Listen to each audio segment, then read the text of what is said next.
Hello. Hello, how are you? Fine, thanks you. Good. I am going to make you both co-hosts here, Mhm. and Thanks. then you should be fine. Everybody can see on the screen, so that's great. I am going to, let's see, I'm gonna switch host. There you go.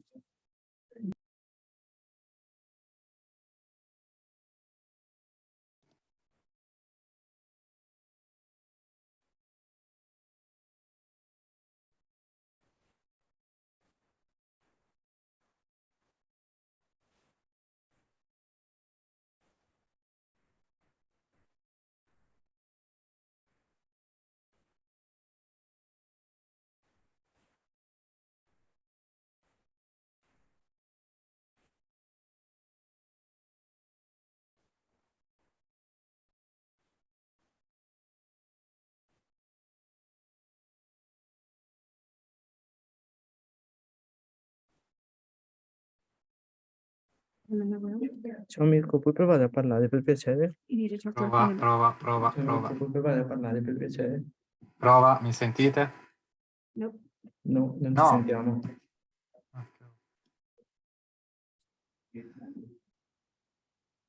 Prova. No, non ti No. sentiamo. Ma credo sia un vostro problema. Oh, I can hear him. It needs to be louder. Can you hear me? Ok, Prova. Test. ok, ti sentiamo. Great.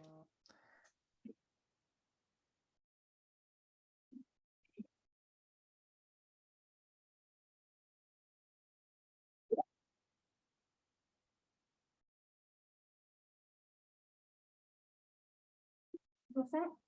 Thank you.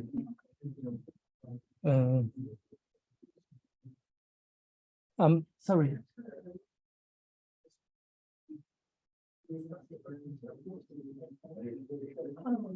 Good question. Yes, so the half hour, do you know how to remove the waiting room on?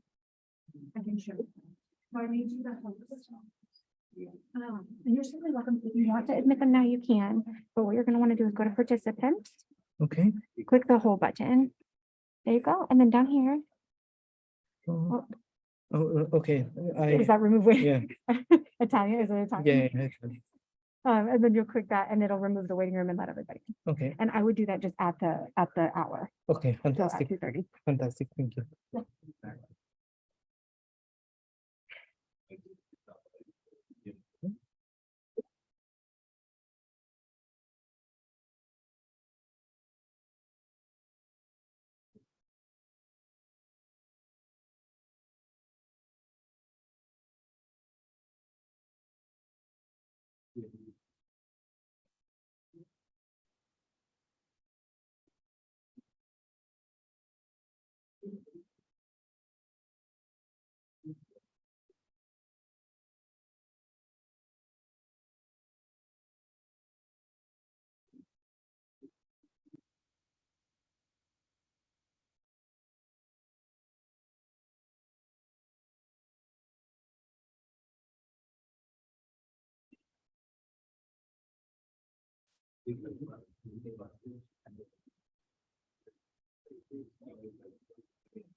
In che cosa hai?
Okay, I guess we can start.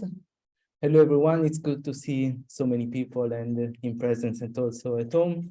And welcome to this tutorial on which will be an hands-on explainable recommender system with knowledge graph. As you can see, we are 4 presenters. 2 of us are here and one of us could not join and one is at home. I will start, I will leave the floor to the first presenter to introduce himself. Hi everyone, I'm Giacomo Balloccu. I'm a PhD student at the University of Cagliari. I'm a Face Talent Ambassador, and also I will join Amazon for an internship as a applied scientist. And I'm very glad to be here and to present this tutorial about my main research topic. So yeah, I hope you enjoy. Hi, I'm Ludovico Baratto, and I'm an assistant professor at the University of Cagliari, also in Italy. As I said, Gianni Fenno unfortunately could not be here today, and we have the 4th presenter who is joining us from home. And I'm Mirko Marras. I'm an assistant professor at Mirko, we University can of hear Cagliari. you. Can you hear me? Just 1 second. Okay, try. Can you hear me? Yes, perfectly. Thank you. Okay. And I'm Mirko Marras. I'm an assistant professor at University of Cagliari too. Welcome to this tutorial. Okay. Okay, so we will start with the outline for this tutorial, which will be composed by 2 sessions. In the first one, we will start, and we are now in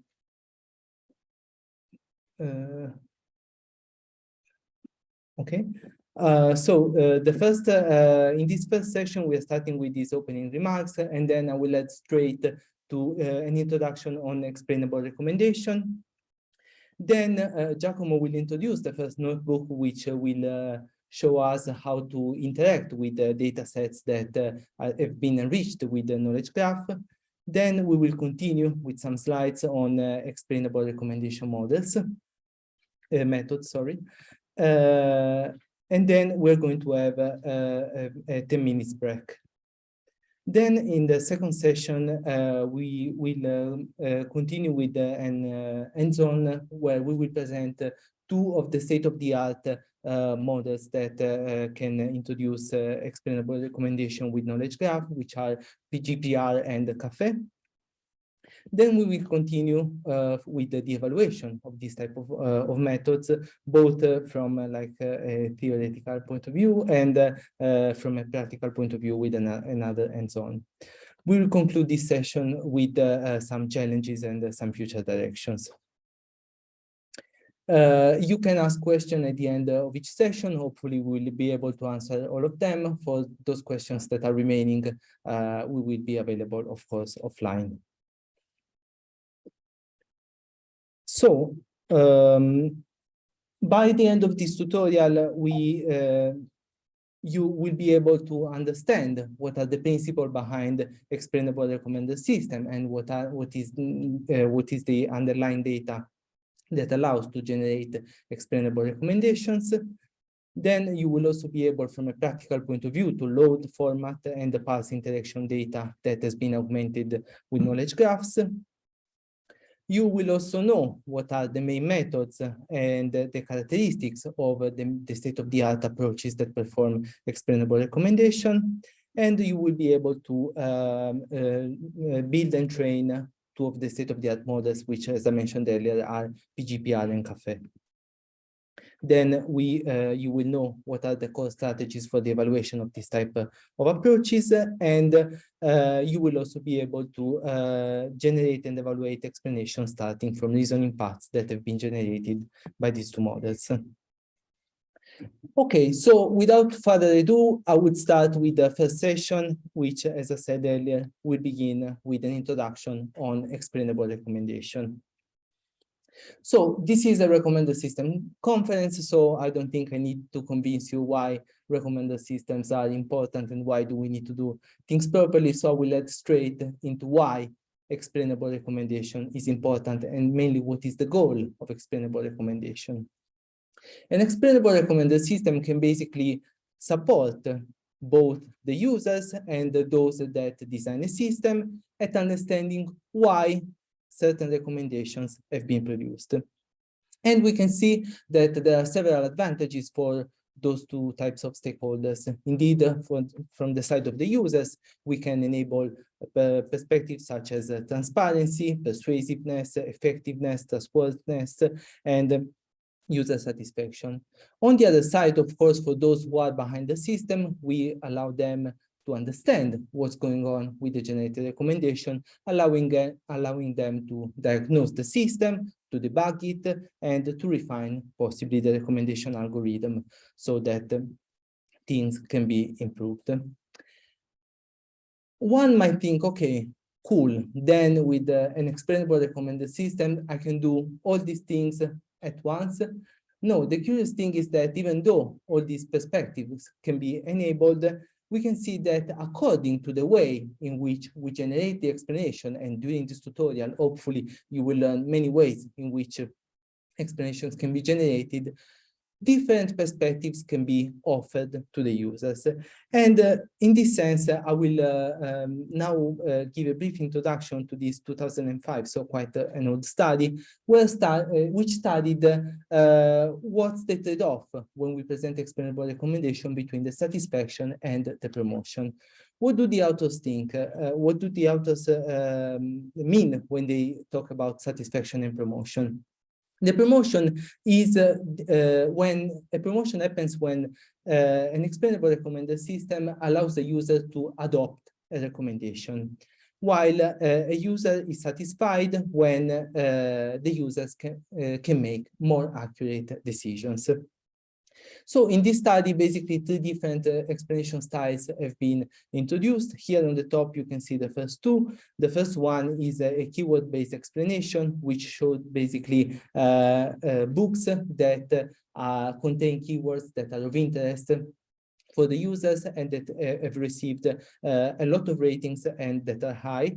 And the second one is an influence-based explanation where the users basically can see which books that they have previously evaluated have contributed to the choice of the recommended items. So these 2 classes of explanations can help the users make more accurate assessments, so they lead to a good satisfaction. While neighborhood-based explanations, in which basically in classic collaborative filtering way, I tell you, I recommended you this item because your friends also like this item, lead users to overestimate the relevance of an item. So promotion happens, users actually adopt these recommendations, but they're less satisfied than with a keyword-based and an influence-based explanation. So the take-home message in this first part is that according to the way in which you will do your explanations, you will enable your stakeholders to have a different visions of what is getting recommended to them.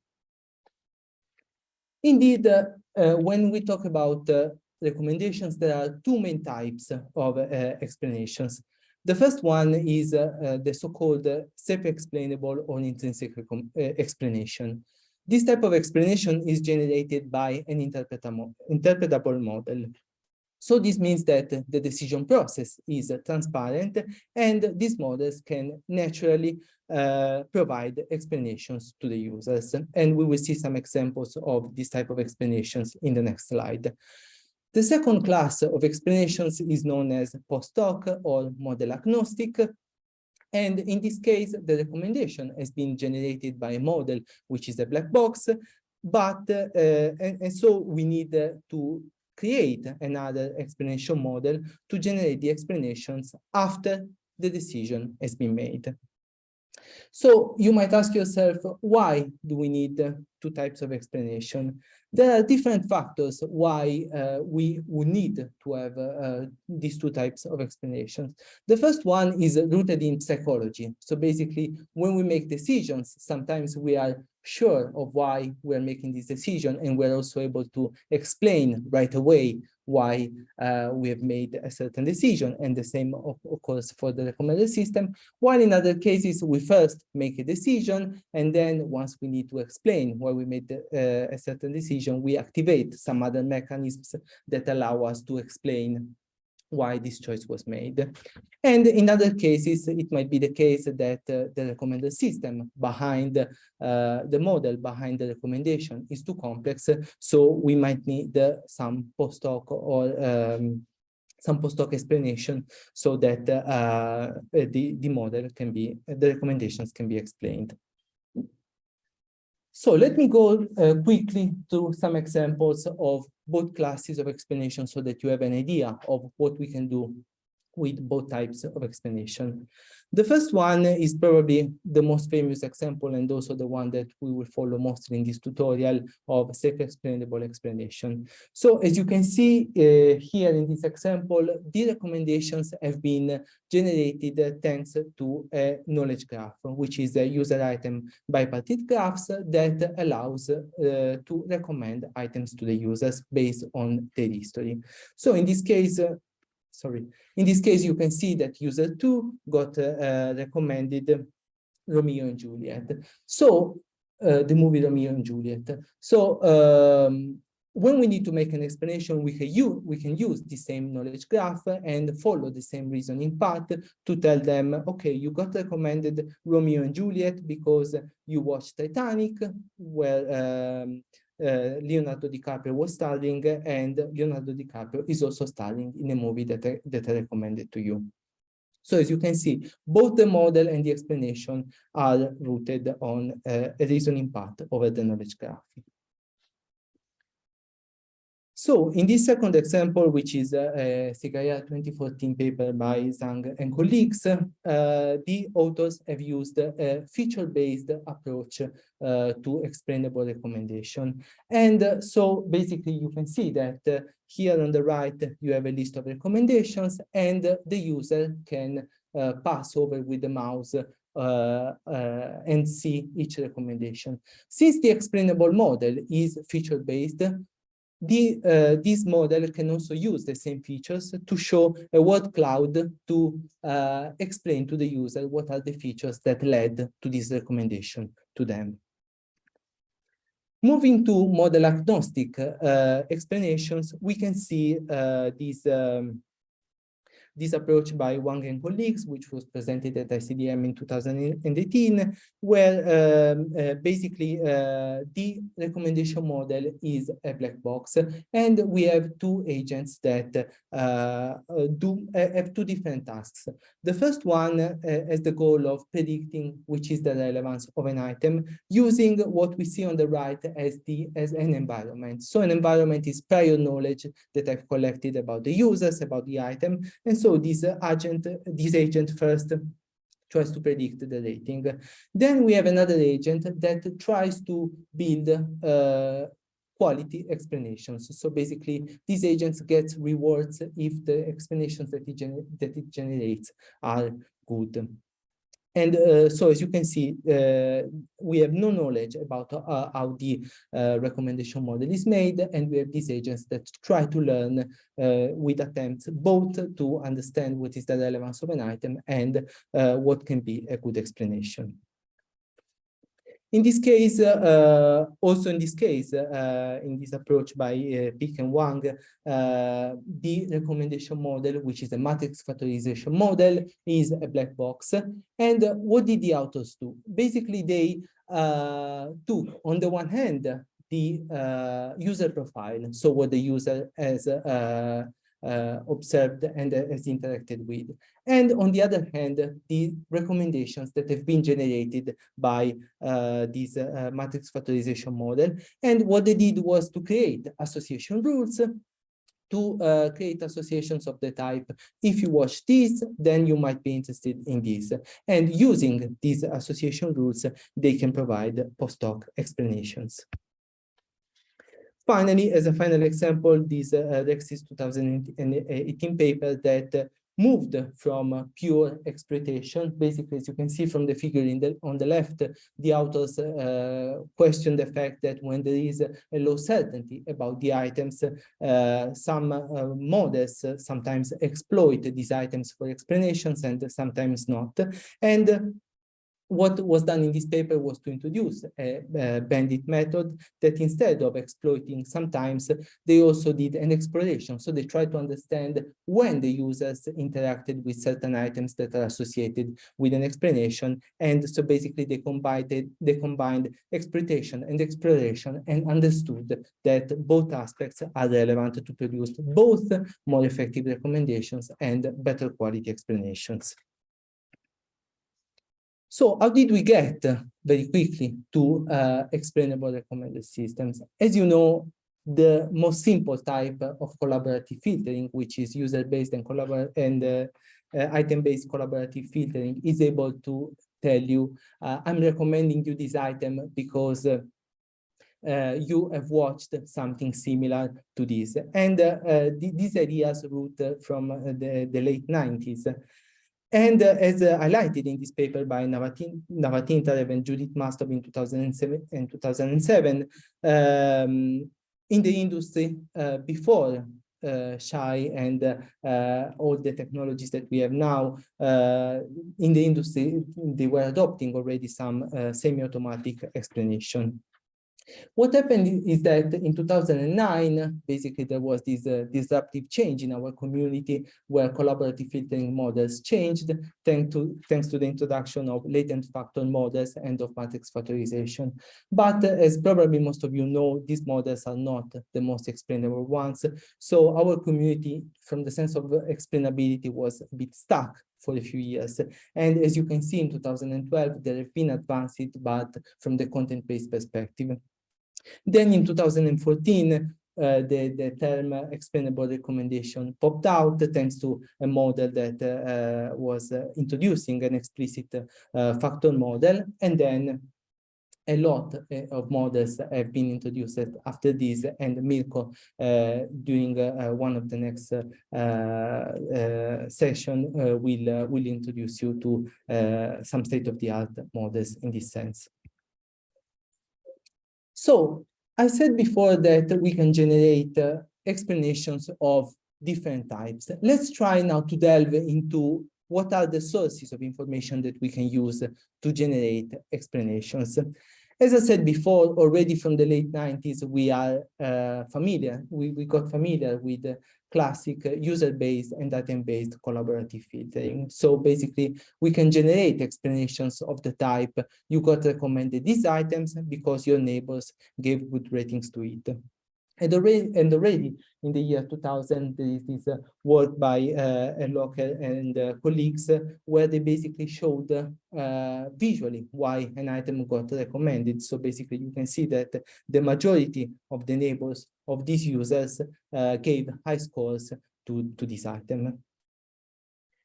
Then another type of source of information that we can use for explanation are the features that characterize the items. And as you can imagine, this is mostly characterizing content-based approaches. And here as an example, we have provided you this work that was presented at WWW 2019, where basically the authors depicted the features that characterize the domain of the recommendation. On the left, it's hotels, and on the right, it's music. And basically, you can see here the user, which is depicted in red, and then the recommended items are in blue and green. As you can see, in both cases, the blue item is very close in terms of features to what the user likes, and this is why it got recommended. So basically, they use this radar chart to show the user why an item got recommended from a feature-based perspective. Then another very famous type of explanation is a sentence-based a sentence-based explanation, which can be generated thanks to two main classes of approaches. The first one is based on templates, and the second one is based on natural language generation. So, as an example of template-based explanation or template-based approach, here there is the CIR 2014 approach, where you have templates that show you both from a positive perspective and from a negative perspective why an item got recommended to you. So you might be interested in this feature on which this product performs well. So we have a fixed template, and based on the outcome of our recommendation, we can plug the feature that basically characterized our recommendation. From a generation-based approach, you can see here two very famous approaches. So as I said before, they use natural language generation and use information about the model to generate a sentence, or in some cases, a paragraph that explains why a certain item was recommended to the user. Of course, there are not just features and interaction data, but in most platforms such as Amazon, we have the possibility to provide comments and reviews. And these reviews are usually used to provide so-called opinion-based explanations. These opinion-based explanations can enrich both feature-based and sentence-level explanations by providing additional information. For example, if you look at the comment here on the right, two aspects that emerged is that the lens that in the end got recommended to the user is both great and it deserves the price that it costs. So this information that is based on the reviews is added as an extra form of explanation to the users. Finally, thanks to the recent advances of image processing, we are seeing a lot of advances from the perspective of visual explanations. So basically, our explanations can be visual and use characteristics of the image to explain the recommendations. Here you can see two examples, and on the left, you can see the item that got recommended, and in this approach by Lin and colleagues, the pixels that led to the recommendations are highlighted to the user. Or in the approach in the right, you can see that it connects the reviews with the parts of the item that are associated with the review. So if the review was talking about the neck, these approaches can clearly identify the neck and connect the review with the item that got recommended, so that the user can understand better why the item got recommended to them. Finally, social explanations exploit the power of our social interactions to provide better and explainable recommendations. So as you can see in this example from Pick and Wang, you can see that here in the middle we have a list of recommendations, and on the left you have a list of social users.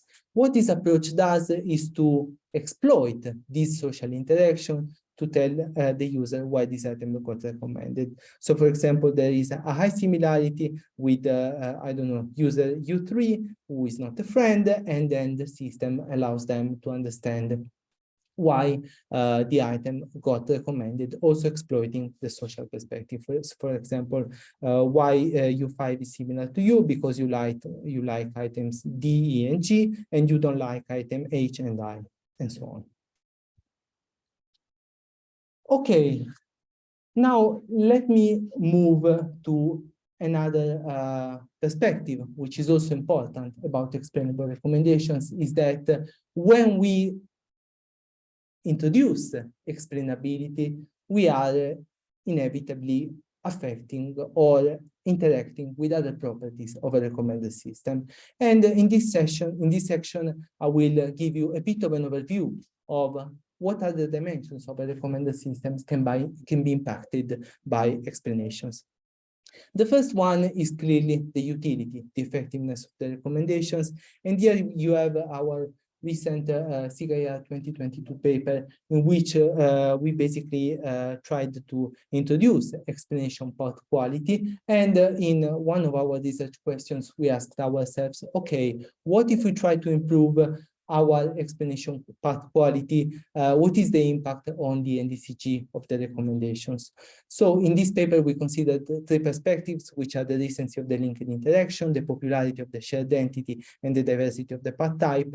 And you can see that these three perspectives impact very differently on the recommendations quality. Indeed, in terms of recency, sometimes when you introduce recency, the recommendation quality improves, and in other cases, it decreases. So there is a trade-off that you always have to consider when introducing explanations.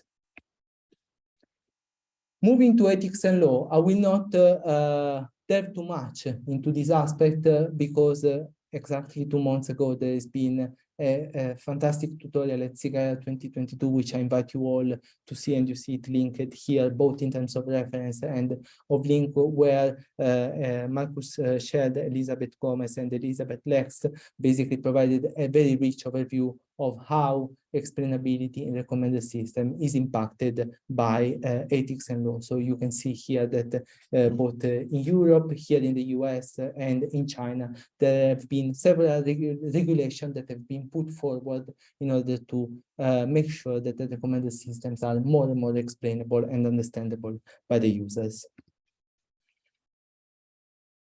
Diversity and business are two other perspectives that are impacted by explainability.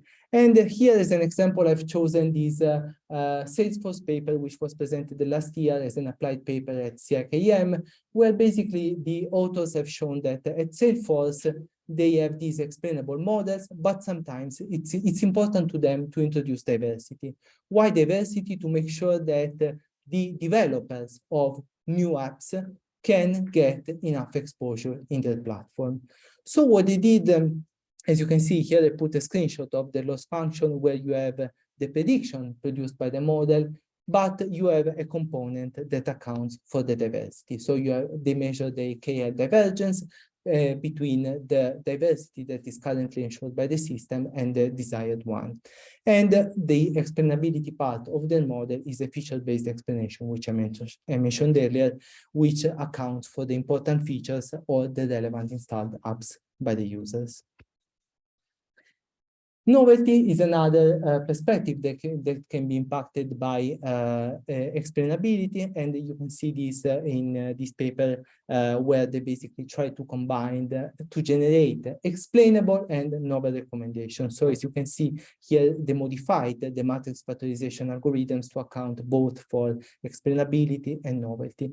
And here from the screenshot of the results, you can see that when you maximize explainability alone, you can also maximize the NDCG. As soon as you try to combine explainability and novelty, the quality of the recommendation decreases a bit. So again, there is an interplay between these two properties, and you have to be careful about what you choose and what is the impact for your system. Finally, an interesting perspective, which is not very algorithmic, but we believe that it's very interesting, is that of trust. Clearly, as you know, as I mentioned also earlier, explainability can help users achieving trust. Let's try to see why. Basically, our algorithms are so complex that it's natural that initially the users do not trust our systems completely.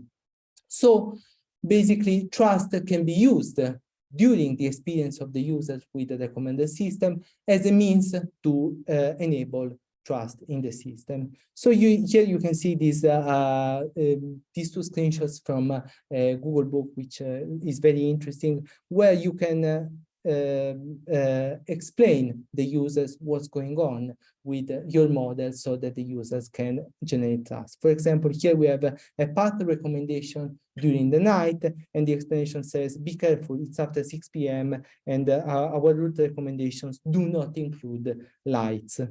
Or on the right side, you can try to use explanations to try to show to the users that you're confident about the recommendations that you're doing to them, and again, enable trust. So in this case, in this urban path, we are showing them that we are 93% confident that this path suits the interest of the users.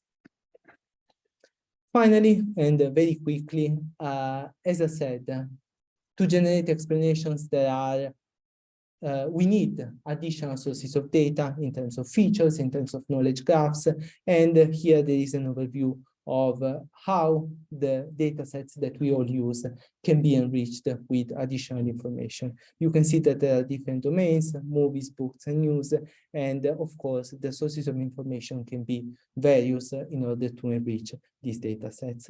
And here in the second slide, you have also product data sets, point of interest data set, music data set, and social platforms. Here in this survey that is very recent, you will find many more details about this. So now I will leave the floor to Giacomo, which will introduce you to our first hands-on.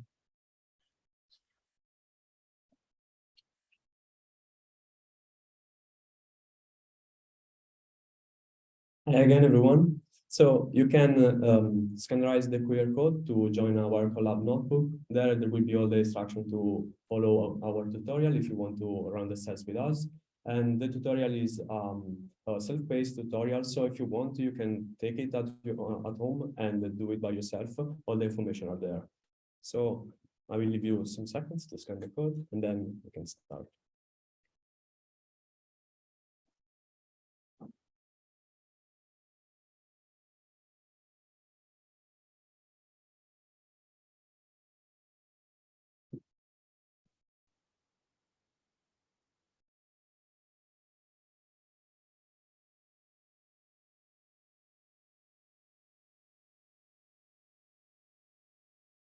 Okay, so let's start.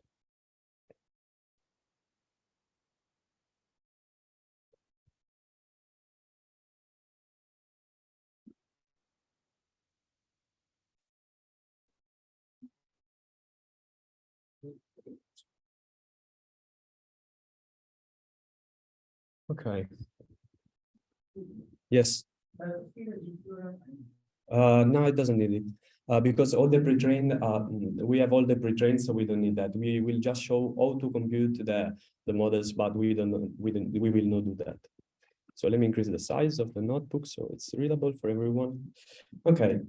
So as first step, we have insert a guide to get started. So what you need to do is to enter inside our Google Drive folder, which is the first link that you see in the Get Started section, and that you need to go on the Rexis 2002 tutorial on your drive, and from there you need to press on it and select shortcut to your drive.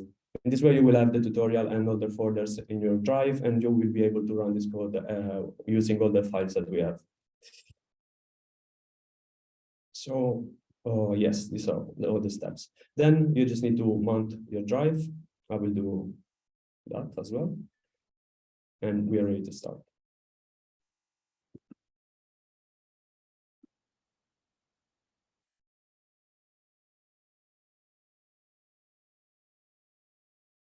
Okay, so in this part, we'll focus on loading and preprocessing our data sets. In particular, we are covering three different data sets, which are based on different domains.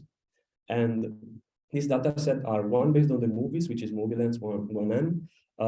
For music, we have Last.fm. We have in particular Last.fm 1 million, which is a subset extracted from the 1 billion dataset, which is a very huge dataset, so we need to reduce in some way.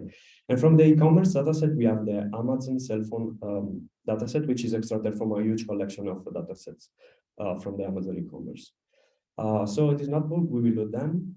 We will load the knowledge graph, which are extracted from different knowledge base, and we will perform the preprocessing, and we will save the datasets in a standard format that will be used later to perform mappings and to run the PGPR and coffee model. Here you can see an outline. We will cover mostly the ML1M part because the part of Last.fm and cell phone is pretty similar. Okay, so as first we will import our packages, and we will work mostly with pandas.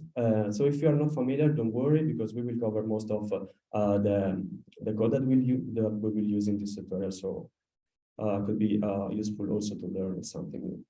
So here you can see the structure of the data sets, and you can see that the structure is very different because they have different file names, different formats, and also this make difficult to run and to execute our models. So what we're going to do is to transform all these datasets in a standardized format that will carry all the information that we need.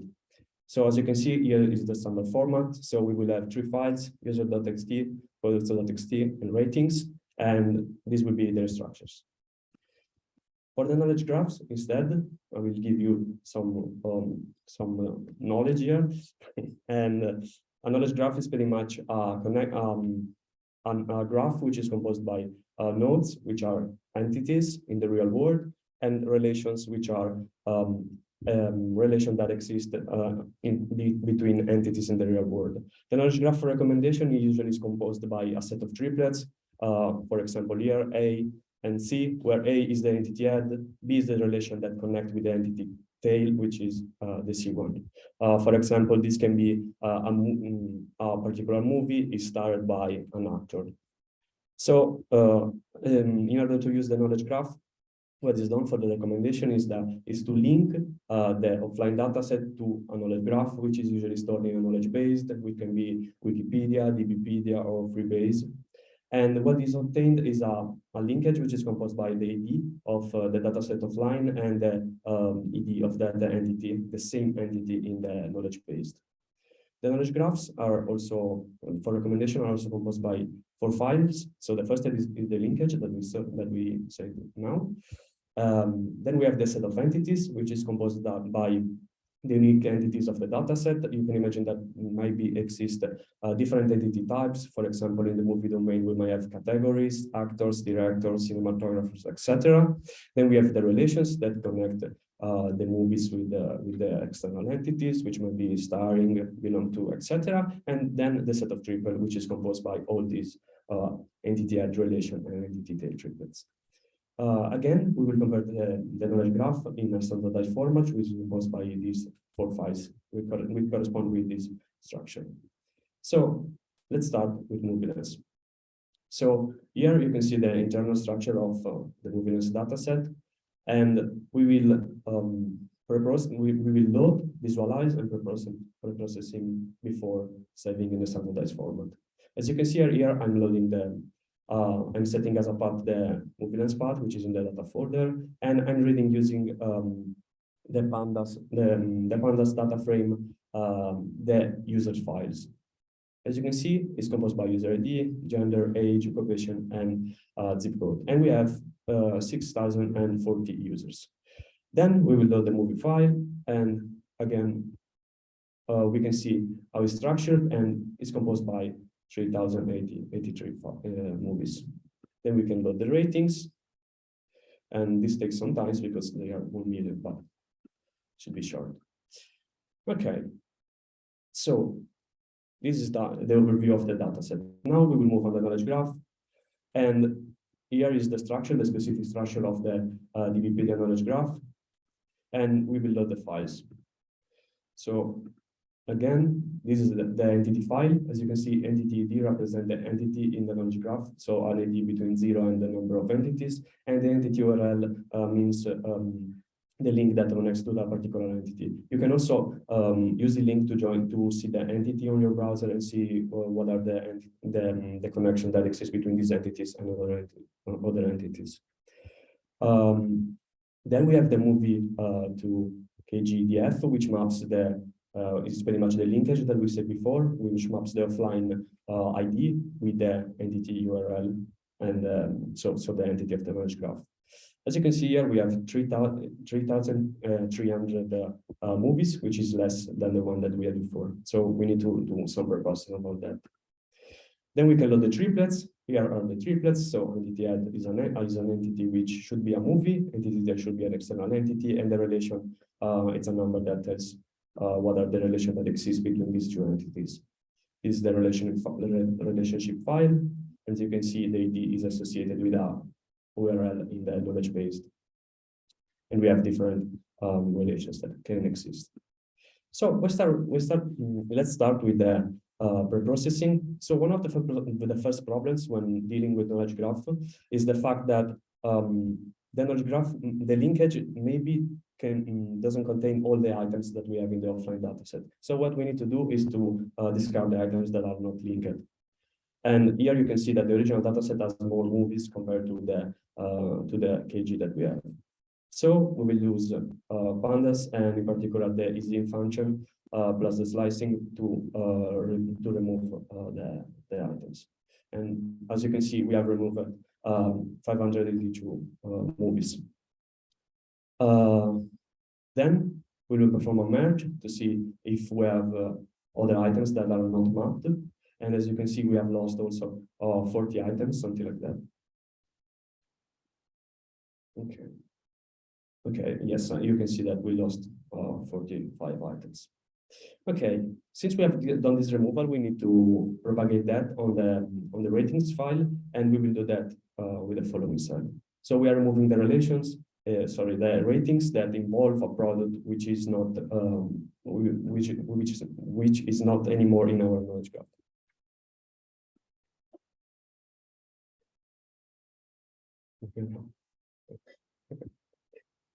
Okay, so the other preprocessing is to reduce the dataset to its K-core, which is also called the threshold discarding. And this means that we will reduce the dataset to a dense subset.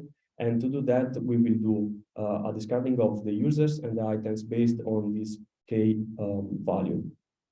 So with that, we will reduce the dimension of our dataset, and will be easier to make our computations. And this is usually done also in papers. So for the reproducibility perspective, you need to pay attention when someone does that, because they can obtain results which are slightly better because they are removing items which are very unpopular, or for example, which are not very present in the interactions.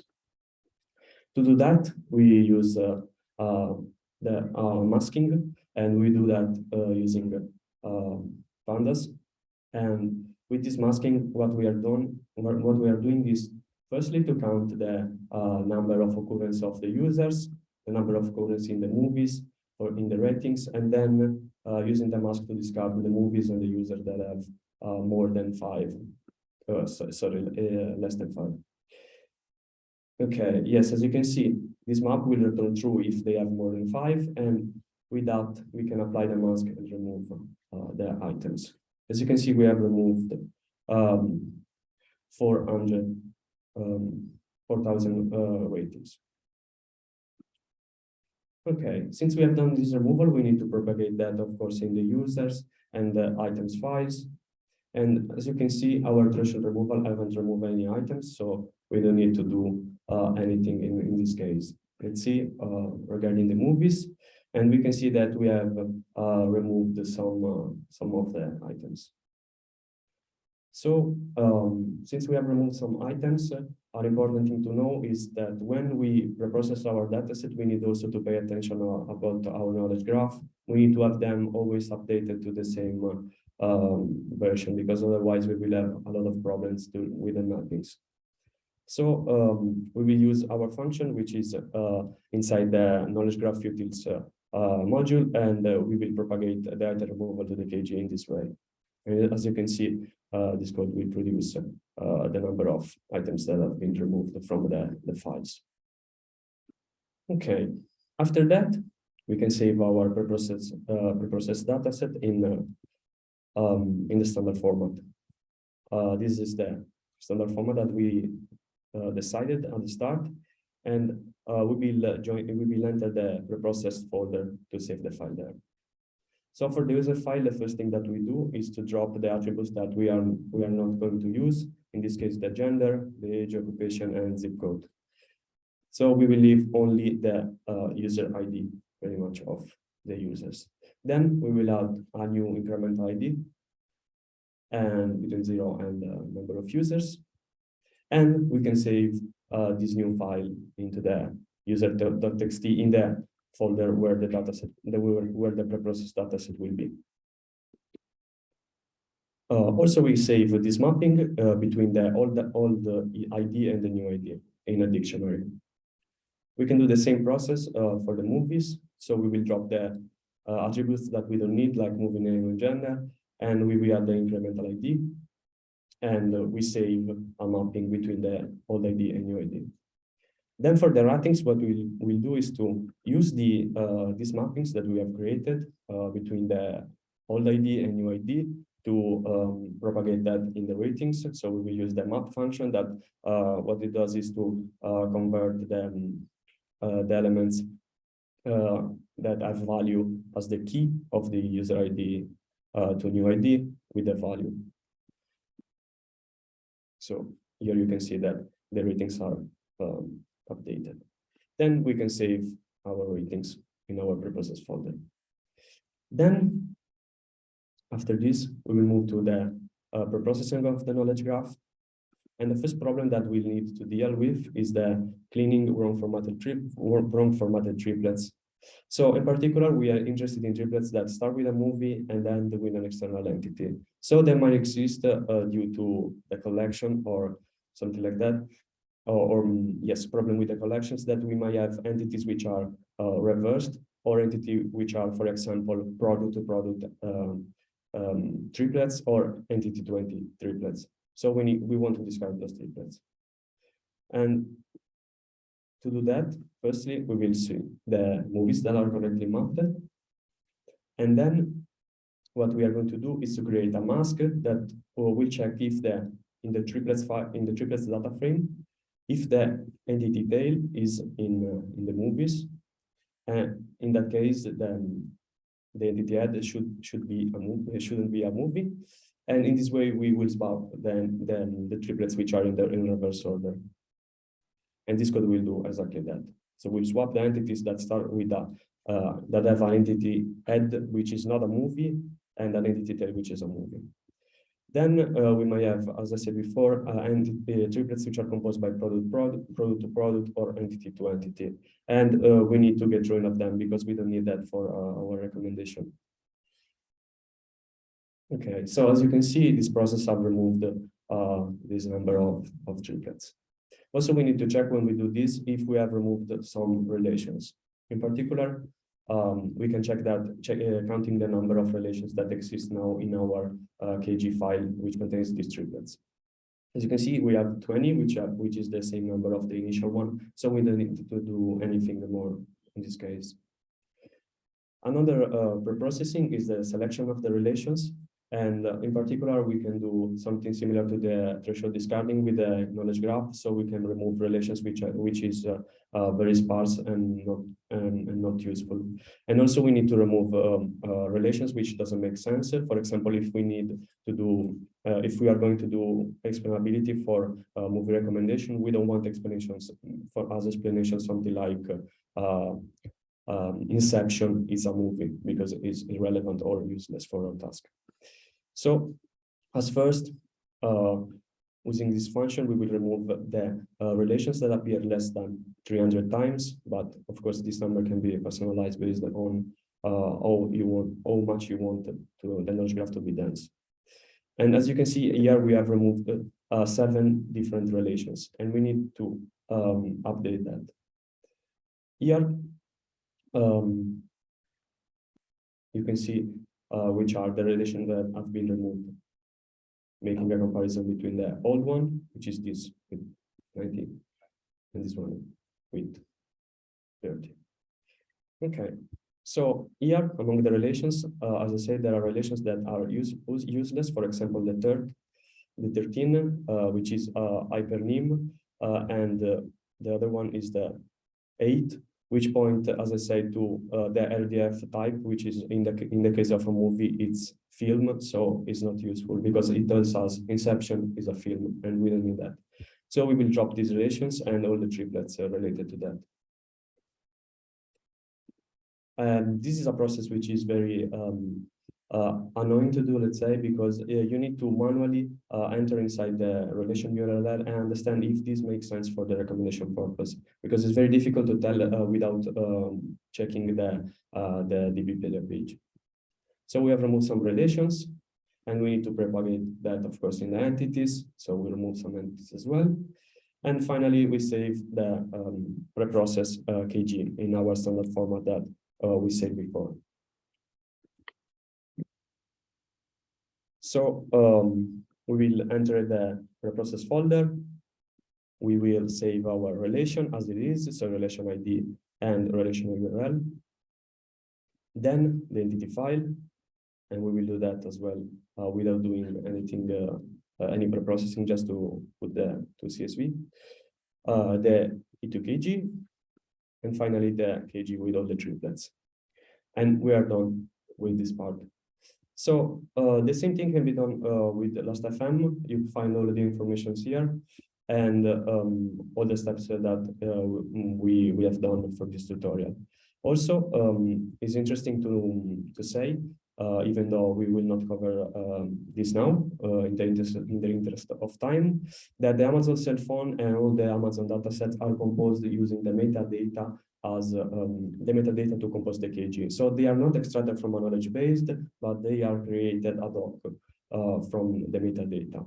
And you can see all the process here and how we will save it to the standardized format. But you will have all the already preprocessed dataset in the folder, so you don't need to do that now.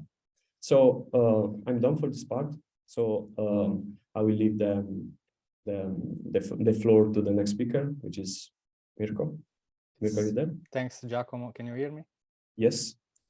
Okay, I see that there are a few errors and questions that yeah, we'll try to solve are them. being mentioned in the chat.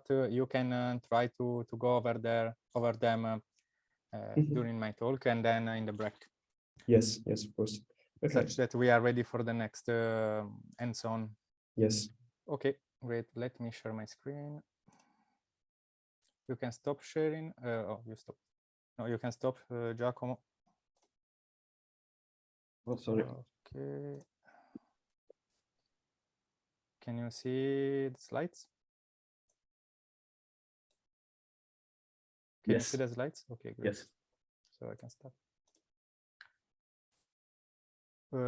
Okay, so thanks, Giacomo. And Giacomo gave us a practical overview of how to load and parse and preprocess both interaction datasets and knowledge graphs. And in the next minutes, we provide a short survey on explainable recommendation methods that use this data for providing recommendations, but also explanations to users. And we will focus on this kind of methods specifically applied on knowledge graphs. So recent research on model-based explanation recommendation is closely related to machine learning for recommender systems, as you know. One of the main classical ML models for recommendation is latent factor model based on matrix factorization. Matrix factorization methods are also commonly referred to as point-wise predictions methods, and they're also frequently used to predict user explicit feedbacks. Then we have pairwise learning to rank, that is frequently used to learn the correct item rankings based on implicit feedback. An example of this category is the well-known Bayesian personalized ranking, BPR. And then we have other models that adopt a list-wise learning to rank for collaborative filtering. And recently, deep learning and representation learning have also gained much attention in recommendation research. And these models, let's say that will work well when there is sufficient data for training, such as side information or knowledge graphs. And in our tutorial, we focus on this latter class of systems that are based on knowledge graphs. So this is just to give as also Giacomo and Ludovico already mentioned somehow, knowledge graphs contain rich information about the user and the items, which can help to generate intuitive and more tailored explanations for the recommended items. A KG is an heterogeneous graph where nodes denote entities and edges represent relations between entities. Items and their attributes can be mapped into the KG to understand the mutual relations between items. And moreover, users and user-side information can also be integrated into the KG, which makes relations between users and items, as well as the user preference, capturable more accurately. In this figure, you see an example of KG-based recommendation where the movie Avatar and Blue Diamond are recommended to Bob. This KG contains users, movies, actors, directors, and genres as entities, while interaction, belonging, acting, directing, and friendships are relations between entities. With the KG, movies and users are connected with different latent relations, which can help to improve the precision of recommendation. But another benefit of this KG-based recommendation system is the explainability of the recommendation results. In the same example, reasons for recommending these two movies to Bob can be known by following the relation sequences in the user item graph. For instance, one reason for recommending Avatar is that Avatar has the same genre as Interstellar, which was watched by Bob before. Now we survey papers related to recommender systems that leverage these knowledge graphs to generate recommendations and accompanying explanations. Based on how these works utilize the KG information, we group them into 3 categories, also based on the survey that you see at the bottom of this slide. We have embedding-based methods, which can further be divided into 2-stage learning, joint learning, and multitask learning methods. We have connection-based methods that include methods based on metastructures and path embeddings. And finally, propagation-based methods, which can be based on the refinement of the user information only, the item information only, or of both. We now delve into each category with a short introductory part and a description of the core ideas of methods belonging to each category. Of course, we cannot cover all the possible methods for all the categories. We just provide you with a few examples and then further pointers for you to be read after the tutorial. And let's start with embedding-based methods. Embedding-based methods leverage fruitful facts in the KG to enrich the representation of items or users. There are 2 basic modules in this work. So one is the graph embedding module to learn representations of entities and relations in the KG. And the other one is the recommendation module, which is used to estimate user preferences for items with learned feature and then generate the top-end recommendation for that user. Based on how these 2 modules are associated in the framework, we categorize embedding-based methods into 2-stage learning methods, joint learning methods, and the multitask learning methods. Building a knowledge graph-based model in this category raised 2 main questions mostly. How can we obtain entity embedding with the proper knowledge graph embedding method? And how can we integrate the learned entity embedding in the recommendation module? We will see how how prior work dealt with these two issues. Let's explore in more details 2-stage learning methods. The 2-stage learning methods stands for learning the graph embedding module and the recommendation module one by one. So in the first step, representations of entities and relations are learned with knowledge graph embedding algorithms. And then the pre-trained graph-related embeddings are fed into the recommendation module along with other features from users and items to make predictions. In this category, for instance, Guan et al. Proposed DKN for news recommendation. As you can see in this slide, DKN takes 1 piece of candidate news and 1 piece of a user-clicked news as input. And for each piece of news, a specifically designed KCNN is used to process its title and generate an embedding vector. This model includes pre-trained word embedding specifically. By KCNN, we obtain a set of embedding vectors for a user clicked history. And to get the final embedding of the user with respect to the current candidate news, they used an attention-based method to automatically match the candidate news to each piece of his clicked news and aggregate the user historical interests with different weights. The candidate news embedding and the user embedding are then concatenated and fed into a deep neural network to calculate the predicted probability that the user will click the candidate news.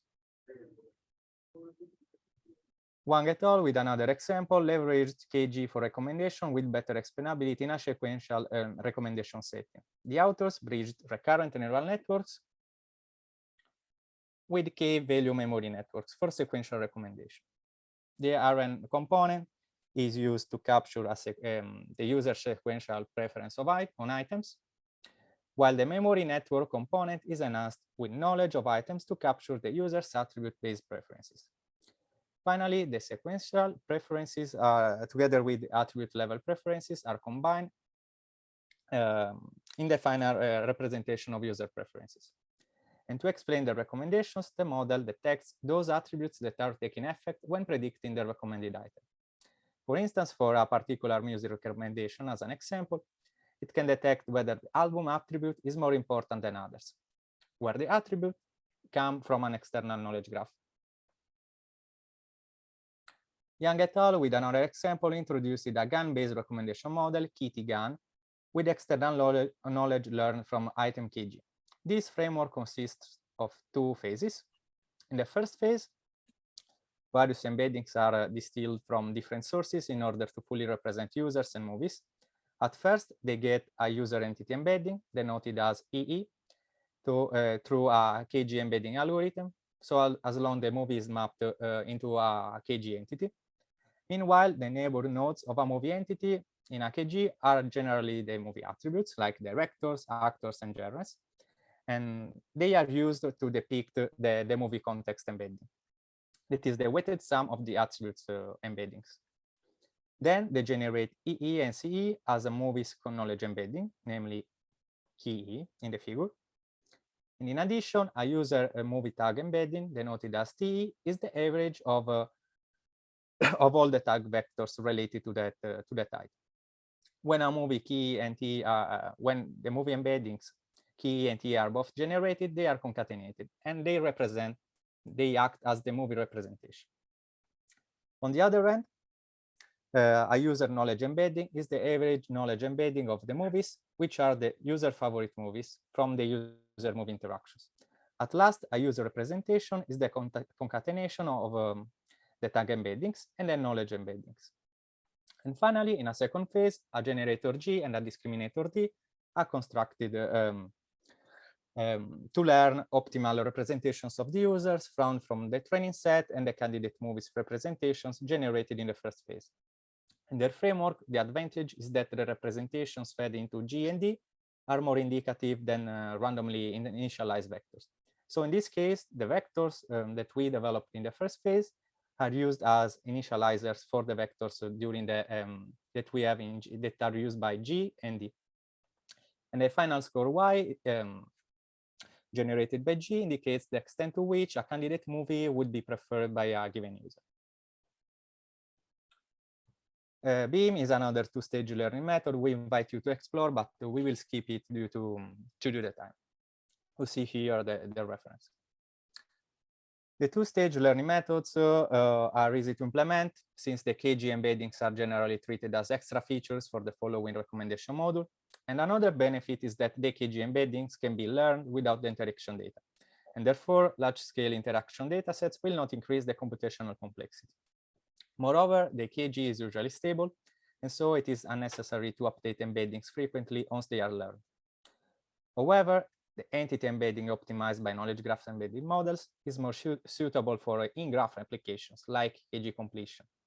And since the KG module and the recommendation module are loosely coupled, the learn embeddings may not be suitable for recommendation tasks because they are not optimized jointly. That is what we see here for the next category, where we consider joint learning strategies for creating embedding-based recommendation methods. In particular, another trend is to jointly learn the graph embedding module and the recommendation module in an end-to-end training fashion. And in this way, the recommendation module can guide the feature learning process in the graph embedding module.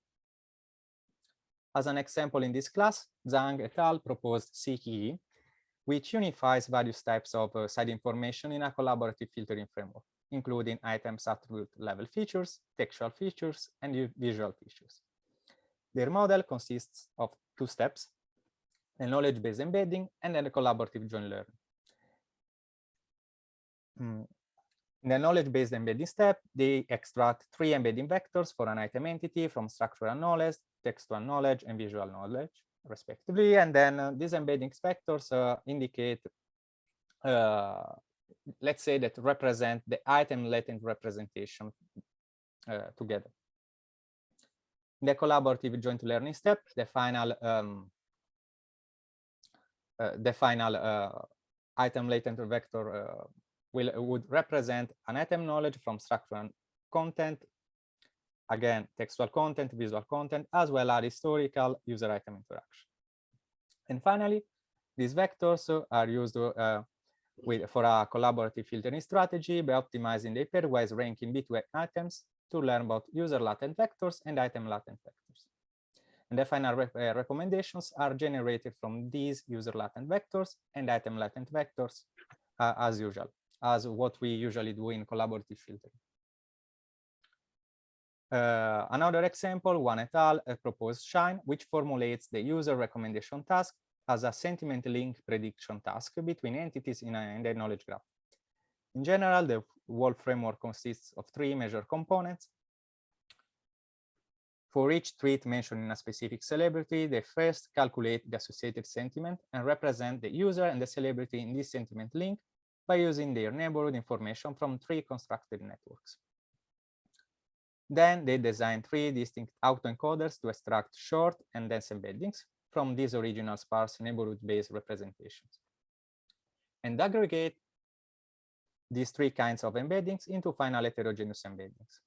The predicted sentiment can thus be calculated by applying specific similarity measurement functions. And the whole recommendation model can be trained based on the predicted sentiment and the target sentiment. It is the ground truth obtained in the sentiment extraction step. Other embedding-based methods that similarly leverage joint learning are the ones you see in this slide. And again, we invite you to delve into them after this tutorial for completeness.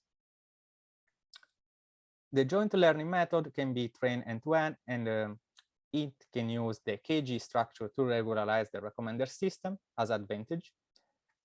Nevertheless, the combination of different objective functions needs to be fine-tuned, which is often hard and time-consuming. And these are the 2 main disadvantages of this kind of a solution. To conclude with the embedding-based methods, we move to multitask learning strategies. In this class of systems, the recommendation task is performed with the guidance of the KG-related task. The motivation is that items in the user-item interaction bipartite graph and their associated entities in the KG are likely to share similar structures. Therefore, the transferring of low-level features between items and entities might be helpful for facilitating the improvement of the recommender system. In this category, again, Wan et al. Proposed MKR, which consists of a recommendation module and a KG module.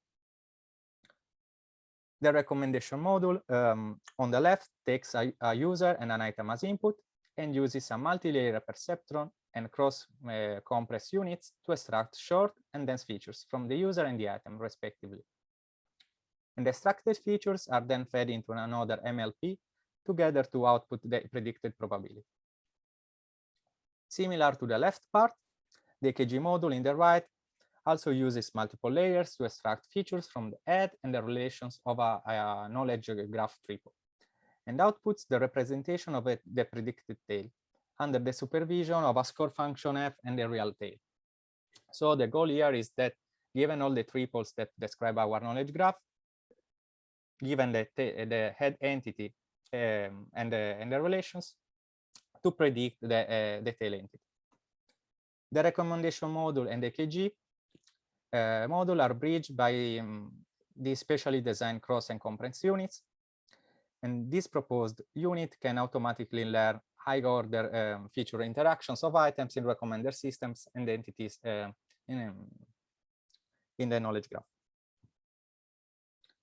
Another example is that the solution proposed by Cao et al., KeyToop, to jointly learn the task of recommendation and knowledge graph completion. Intuitively, the auxiliary knowledge that we see here in the knowledge graph supplements the connectivity among items and is used as a constraint to model the user item pairs. And on the other hand, the understanding of user preferences to items should reveal their commonality related to some relation types and entities, which may be missing in the given KG. So on the left side, we have the inputs, the user item interactions, the knowledge graph, and the alignments between items and entities. The top right corner is tab for item recommendation, where we aim to optimize user and item embeddings for predicting the interaction vector. And at the bottom, we aim to predict the tail entity of a KG based on the head entity and the relationships. So this is the common KGE module. And KTAP jointly learns the two tasks by enhancing the embeddings of items and preferences with that of entities and relations in the knowledge graph.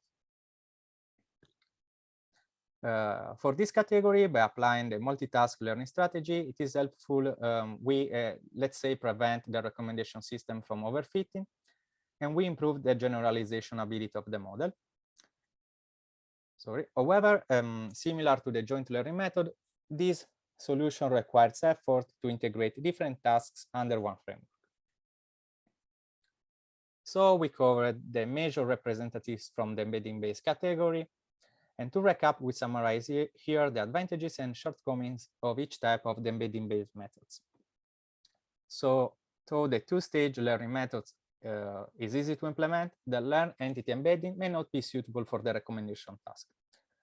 To solve this issue, initial entity embeddings are refined by, for instance, the GAN model proposed in Kitty GAN, or the Bayesian, the generative model that is proposed in Beam.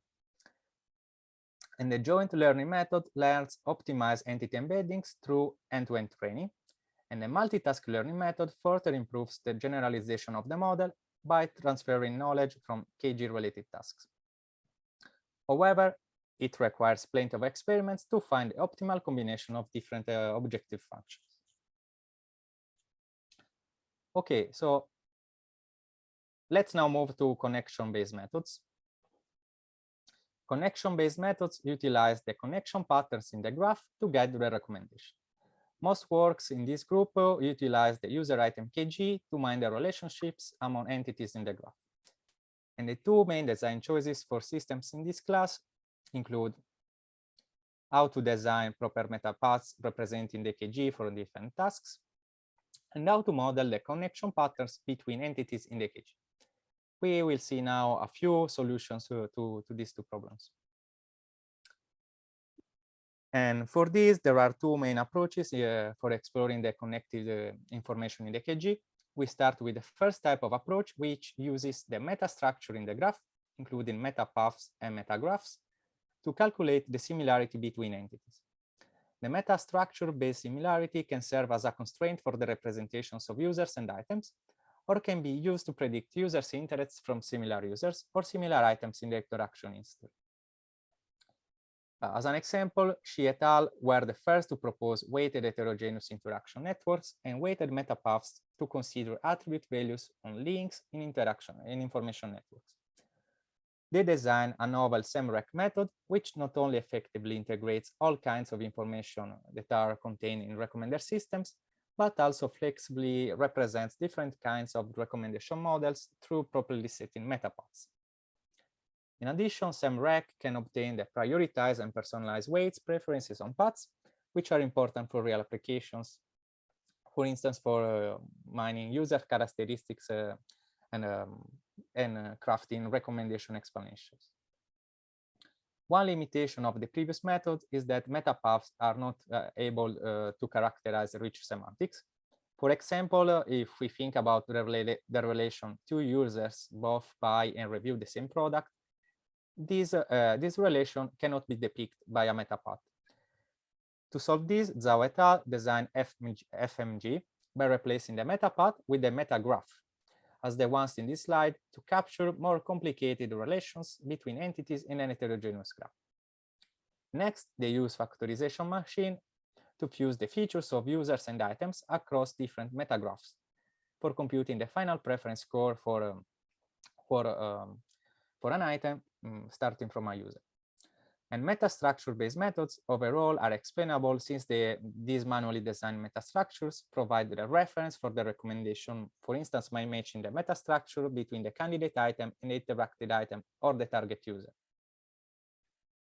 We provide here additional methods following this strategy, which we do not delve into them due to the time again. The metastructure-based methods are easy to implement, and most works are based on matrix factorization techniques with relatively low model complexity. However, the selection of metapaths or metagraphs requires domain knowledge, and these metastructures may vary significantly for different datasets. Moreover, it may not be suitable to apply the metastructure-based method under some specific scenarios. Let's say, let's consider, for instance, a news recommendation task where entities that belong to one news may belong to different domains, which makes it difficult to design metapaths. One issue in the metapath-based methods, in the metastructure-based methods, is that the connection patterns are not explicitly modeled, which makes it hard to learn the mutual effects between the user item pair and the connection pattern. So recently, path embedding-based methods have been proposed to explicitly learn the embeddings of connection patterns. The solution encodes the connection patterns between user and item pairs or item-item pairs into vectors, which can be then integrated into the recommendation framework. Let's see a few example methods belonging to this class that we will also cover in the hands-on with Giacomo later. As the first example, real-world knowledge graphs are usually huge. So enumerating all the paths between a user item node for similarity calculation is usually computationally expensive. And to solve this problem, Xian et al. Proposed a reinforcement reasoning approach over knowledge graphs for explainable recommendations. The key idea is to train a reinforcement learning agent for path finding. And in a training stage, the agent starts from a user and is trained to reach the correct items with high rewards. And in the inference stage, the agent will thus directly walk to correct items for recommendations without having to enumerate all the paths between user and item pairs. Café instead presents an approach to complete KGs based on evaluating candidate triples using a set of neighborhoods-based features. Under this course to find paradigm, they present a corresponding method to approach the problem of KG reasoning for recommendation. And as we see in the figure, given a KG, a user profile is first composed to capture prominent user-centric patterns in the core stage. And to conduct multi-op path reasoning guided by the user profile, they decompose the reasoner into an inventory of neural reasoning models. And in a final stage, the selective neural symbolic reasoning modules are composed based on the user profile and then are exploited by a profile-guided path reasoning algorithm similar to the ones we explained previously to efficiently perform batch path reasoning for recommendations. So finding right paths to reach the correct items for a given user. However, existing methods are coarse-grained in relation modeling, and so One et al. Further develops this research direction and presents one next step across this line and with a model called knowledge graph-based intent network, KG. It consists of two key components: the user intent modeling, which uses multiple latent intents to profile user item relationships and formulates each intent as an attentive combination of KG relations. Meanwhile, also encourages different intents to be independent of each other. And then we have relation path-aware aggregations, which allows the relation dependency in long-range connectivity, so as to preserve the holistic semantics of relational paths. The last one we see, very recent, it considers the model proposed by Shinji et al. That is specifically a novel path language modeling recommendation framework. that uses a language model over KG paths consisting of entities and edges again. So given a knowledge graph, they extract training path sequences under different op constraints. And by leveraging augmentations for features with similar semantics, they achieve a series of training data sequences. Then they adopt a transform-based encoder to train an auto-aggressive path language model. And then they use this model in the recommendation pipeline, which includes all the steps starting from sequence construction, the training of the model, the path generation, and the recommendation step. You see here that the path embedding-based category includes a really vast set of methods. We invite you to delve into the other existing ones offline after this tutorial, and you can see that they are a lot. And this category is really the most prominent currently.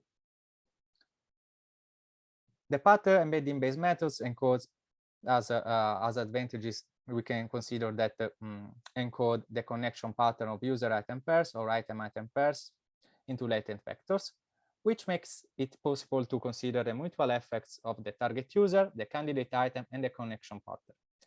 In addition, most models are able to mine the connection patterns automatically by enumerating qualified paths and selecting salient ones without the assistance of predefined metastructures. Therefore, it is likely to capture expressive connection patterns. However, the number of possible paths in the graph can grow to a large number if relations in the graph are complex. And in reality, it's really impossible to exploit all the paths for each entity in a large-scale KG, which may hinder the performance of the model. Let's briefly compare the metastructure-based methods and the path embedding-based methods. So the connection-based methods really relies heavily on the connection patterns. However, the representationability of the meta path is limited, which hinders the performance of traditional metastructure-based methods. Path embedding-based methods further overcome another shortcoming of metastructure-based methods, that is that domain knowledge and handcrafted paths are required. These methods enumerate possible paths and explicitly model the relations between user item pairs and item-item pairs. However, the scalability is sacrificed to some extent in the path embedding-based methods, since these models are relatively complex and more computations are required in enumerating paths and learner representations. We conclude our overview with propagation-based methods. Embedding-based methods leverage the semantic relations in the KG to enrich the representation of users and items, or to regularize the recommendation. But it is difficult for them to capture high-order relationships between entities. Then we have seen connection-based methods that use the connectivity information in the graph to get the recommendation. However, it is avoidable to lose information by decomposing the sophisticated user item connection patterns into separate linear parts. And so, to fully exploit the information in the KG, propagation-based methods have been proposed to integrate both the representation of entities and relationships and high-order connection patterns for, let's say, reaching a more personalized recommendation. And these methods refine entity representation by aggregating embeddings on multi-hop neighbors in the KG. The challenges to face when adopting propagation-based methods include how to assign proper weights to different neighbors, how to propagate messages on different relation edges, and how to improve the scalability of models. And we subdivide this category according to which type of entity is refined in the message propagation procedure, either the user entity, the item entity, or both. Let's briefly start with methods refining the user entity representation only. Wang et al. Proposed RippleNet that first introduces the preference propagation mechanism in the KG. RippleNet takes a user U and an item V as input and outputs the predicted probability that user U will click item V. For the input user, his historical set of interests V is treated as seeds in the KG, and then extended along links to form multiple ripple sets. A ripple set is the set of knowledge triples that are k-hop away from the seed set V. And these ripple sets are used to interact with item embedding, the yellow block, iteratively for obtaining the responsive of user U with respect to item B, that is the green block. And they are then combined to form the final user embedding, that is the gray block at the end on the right. And lastly, they use the embeddings of user U and item V together to compute the predicted probability Y that a user will click on a given item. Tang et al. Proposed a key PM with a similar preference propagation mechanism as in RippleNet. The difference here is mainly that this model uses entities derived from transr, another embedding-based method. And then this model also applies the self-attention mechanism to assign the weights for entities in the aggregation process and to concatenate the user relation representation obtained in each layer. The above, let's say, the works that we previously mentioned have refined the user representation by aggregating entities in the neighborhood of the user. Another solution is to learn high-order representation of the candidate item by aggregating embeddings of its multi-op neighbors. In this way, the representation of the candidate item contains information from each op neighbors. Wang et al. In this area proposed KGCN, in which the weight of each neighbor is user-specific for the items.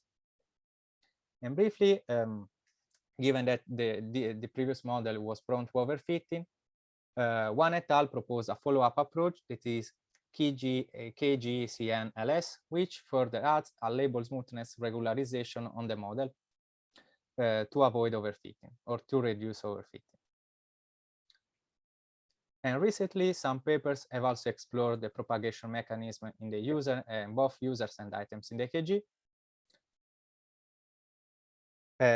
Again, by using their neighbors. So in this case, we refine user and item representations by considering both the neighbors of both. Two main examples here. The first one is KGAT, which directly models the high order relations between users and items with embedding propagation in an end-to-end fashion.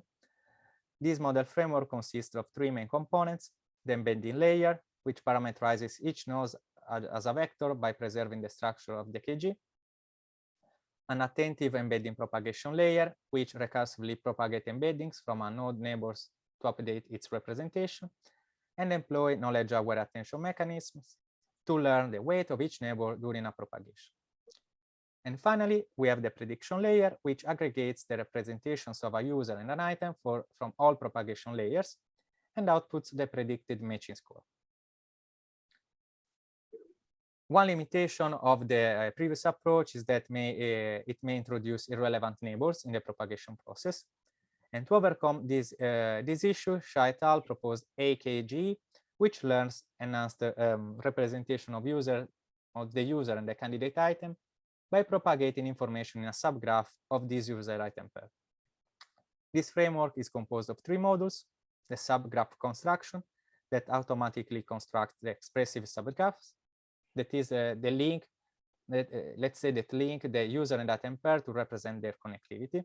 So we limit the connectivity to this subgraph. Then we have the hierarchical attentive subgraph encoding. So the subgraph is further encoded via a hierarchical attentive embedding learning procedure, which first learns embeddings for entities in the subgraph with a layer-wise propagation mechanism, and then attentively aggregates the entity embeddings to derive the holistic subgraph embedding. And then we have the preference prediction with these learn embedding, the embeddings learned in the previous steps. We use nonlinear layers to predict the user preference towards the item, as usual. These are other two models we invite you to explore after this tutorial. So we finally summarize the main advantages and shortcomings of different propagation-based methods. Propagation-based methods are usually computationally costly. As the graph grows larger, it becomes difficult for the model to converge. To improve the efficiency, fast graph convolutional operations have been proposed, and Another technique is to apply neighbor sampling in each layer to solve this problem about efficiency. However, the random sampling will inevitably lead to a loss of information, failing to fully explore the knowledge in the graph. Here, for your future interest, we recap the adopted taxonomy in this tutorial and the mapping with the representative methods belonging to each class that are often used as also baselines among each other in the papers we have surveyed. So to conclude this part, we provide a qualitative comparison of methods across category, and we start with the embedding-based methods. Sorry. That are the most flexible and relatively easy to, and with them is relatively easy to encode the KG with the KGE module. The learn embedding can be naturally incorporated into the user representation or item representation. But we should also consider that in comparison with the other methods. So differently from embedding-based methods, for instance, connection-based methods, in them can be tedious to define metapaths or metagraphs in the graph. And in propagation-based methods, the aggregation and update part need to be carefully designed. So this is an advantage of embedding-based methods. Moving to connection-based methods, metapaths are usually diverse for different application scenarios. It's hard to define metapaths and apply the metastructure-based method. And the quality and the quantity of paths are crucial for connecting-based methods. Both the path embedding-based method and the propagation-based methods are inappropriate in case of large-scale datasets. Let's say because the computational complexity may grow large in enumerating all the paths and neighbors that we consider during the optimization. And finally, we have propagation-based methods, where both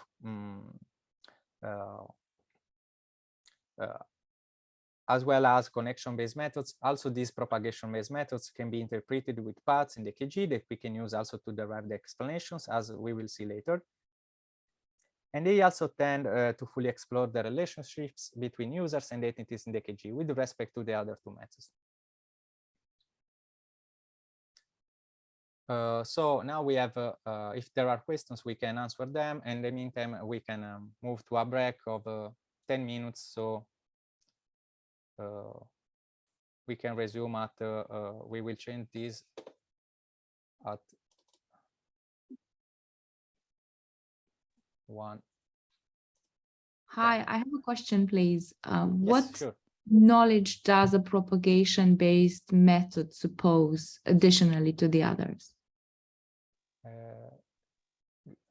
Okay, great. Thanks for the question. I will go back to the slides such that I can use. So the idea is that with usually with the other methods like embedding-based methods or the ones based on path embeddings, you used the specific embedding associated to a user or an item. With propagation-based methods, you enrich these methods, these embeddings, these single embeddings with knowledge about the neighbors of the considered user or the considered item. And you do this by aggregating the embedding of the current user or item with the embeddings of the neighbors. And this combined embedding can be is being proven to provide to result in better performance of the recommendation mode. So the main added value of propagation-based methods is the usage of the neighbors of a given user or a given item.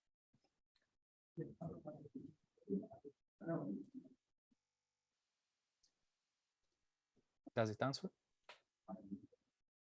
Yes, thank you. Okay. Are there any other questions?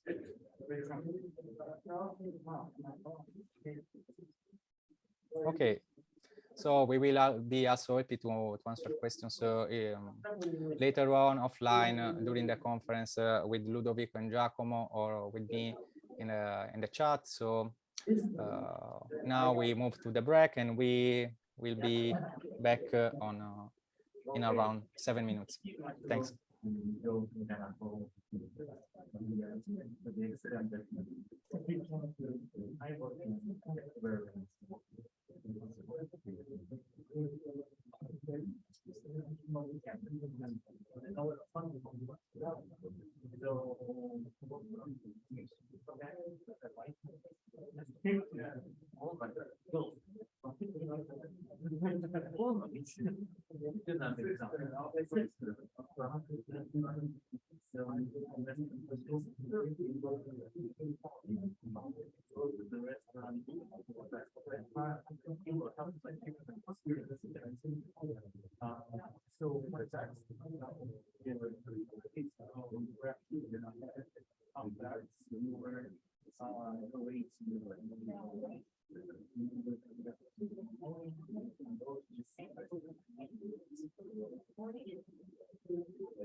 Giacomo, I will stop sharing. You can share.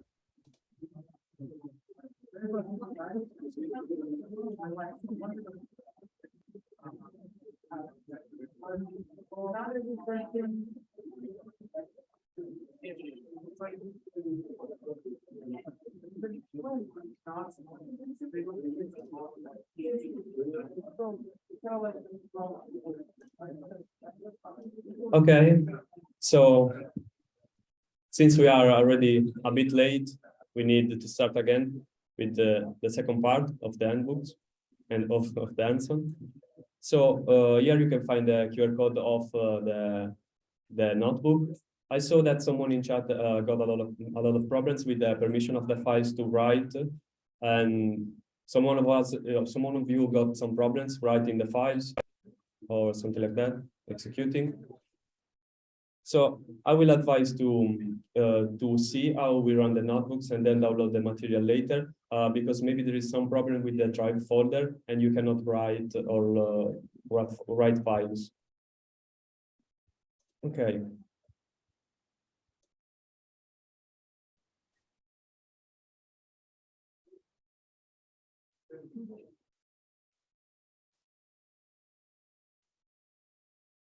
Okay, so we move now to the part of the methods.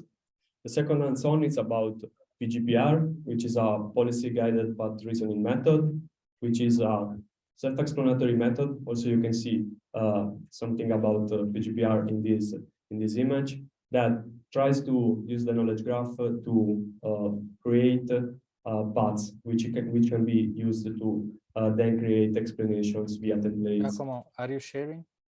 Oh, maybe not. Let me check.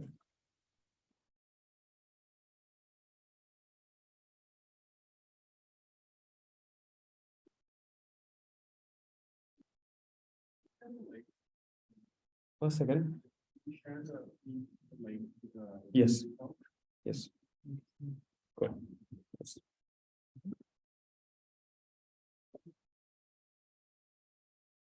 So the QR code for the collaborator is different. Okay.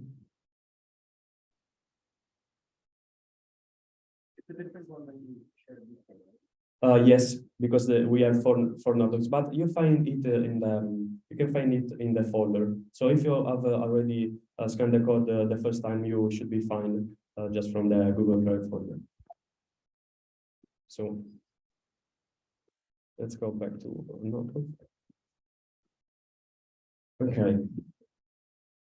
So in the first part, we loaded, visualized, and pre-processed movie-lens, Last.fm, and Amazon cell phones. We also saw how to load their knowledge graphs and to perform some preprocessing both of the dataset and the KG. Also at the end, we save the dataset and the KG in the standard format. From there, what we are going to do is to map these datasets and KG in the standard format to a PGPR readable format. PGPR, since we use the entity, needs to have them grouped by type, so it needs to perform. We need to perform an additional mapping. Then we will train the Transy embedding, which is a translating embedding that we will see more in detail later. And then we will train the agent to learn the policy. And finally, we will extract the path from the learner policy. So as first, we can import our packages, in our case, only gzip. Of course, when you start with a new notebook, you need to mount your drive again and browse the folder. So let me do that.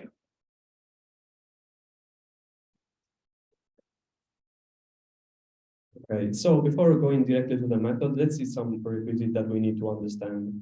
Here you can see some theory that we have that Mirko already discussed before. You can see also the references with some GitHub repository.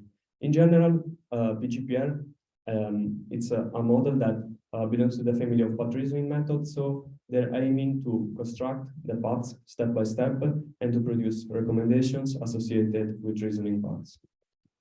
So let's see an overview of a path as an explanation. Here you can see a path which can be extracted. For example, user A watched movie A starring -1, which means the reverse relation, which is a passive relation in this case, and actor A starring, which is an active relation, movie B.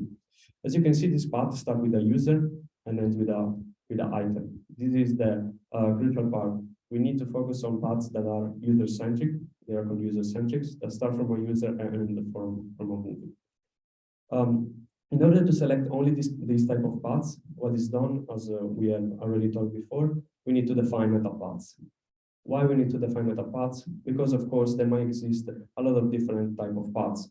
Here you can see an example. This path starts from a user and ends up with a category. We cannot use that to perform a recommendation nor an explanation. Here you can see also something to note here is as well that this length doesn't consent us to reach any product because the movie is connected only to external entities, so we cannot find any product. The second example shows a path that starts from a movie and go through a category, and here again we cannot perform a recommendation. So meta path, we can say that is a relation sequence. Is a relation sequence that connects two entities, and these meta paths are used as rules to constrain our search in the knowledge graph. So another thing to know before going with the PGPR training is the Transy embedding. So Transy embedding is just one of a very large group of knowledge graph embeddings. Transy is very famous. And what knowledge graph embeddings aims to do is to reduce the knowledge graph in a low dimensionality space, trying to representing their semantic meaning. Here you can see an example of a knowledge graph which have only two relations, and you can see how the transient learns during this process and separates the entities based on the relations with a predicate.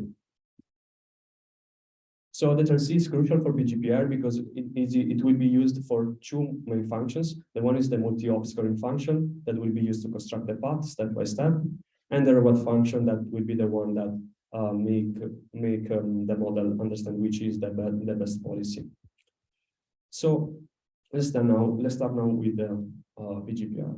So BGPR is a self-explainable, as I said, and is based on reinforcement learning. As a reinforcement learning model, we need to define 4 things: environments, which is our knowledge graph, the set of states, which are the node of the knowledge graph, and the set of actions, which are the edges, which are the out edges of the knowledge graph given a particular state, and the reward, which is computed using tracing. So here, for example, just to give you a better understanding, if you are in the state, so the environment is called the KG, state A, user A is the state, and you can see the action that we have is purchase to go to item A, or we have mention to go to feature A, and etc. What BGPR aims to do is to start from our user and construct step-by-step path that brings to an item that can be recommended. Okay. So here we have the architecture of BGPR, and we will go through the main components. So the first one is the KG environment. As I said, we need to transform the knowledge graph into a state action space, and this is done in the KG-env file of BGPR. Then from the state, what is done is to compute our pruned action space. So since we might have a lot of outgoing edges, and this might be computational impossible, we need to cut down the actions that we can take. And this action will be used to construct the path step by step.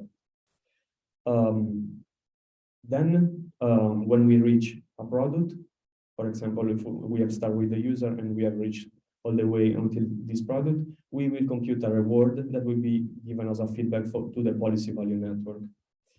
So at the end, when we will have the policy value network which is trained, the policy value network will give us this policy, the policies represented by pi, will give us what is the probability of the action of the agent taking that action, given that current state and the action space, which is this capital A. From there, what is done is to construct the paths. And here is the real policy guided, because you start searching for paths and you perform a beam search and composing the path using the probabilities that you have found from the policy. Okay, so now that we have some prerequisites, let's start with the notebook itself. So we start loading, we start setting the data set. And the first thing that we need to do is to create a train set split. And we do that using our module, which is the mapper, and it will write the train set split for the dataset. In this case, we are using a time-based, user-based split. So this means that the interaction are sorted by timestamp, and we take the first 80% as the train set and the last 20% as test set, and they are the less recent interactions. So after that, what we do is to yes, we have already done that. Is to oh no, okay.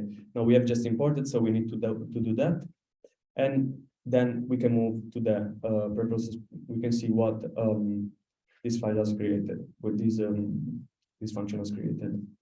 Okay, as you can see, he has created a lot of files which are based, belong to two families. One are the entities, as you can see, actor.txt, or for example, category.txt, and they contain all the entities of that type.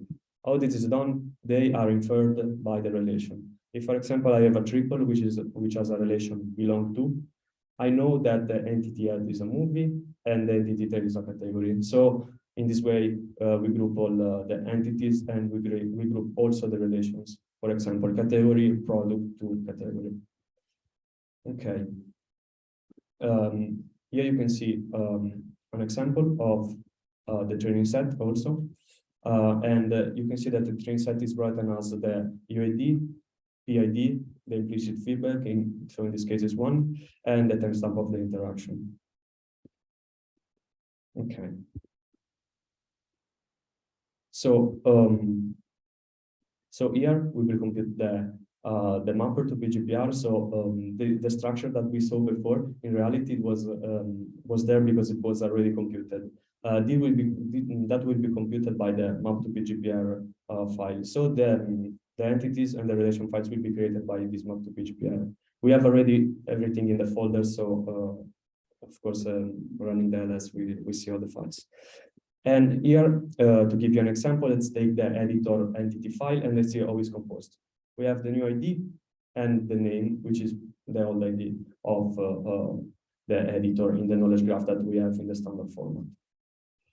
To see an example, let's see also a relation, and you can see that how is the structure. So every row number represents the product ID. So row 0 means product 0, and these are the relations that the product have with the categories.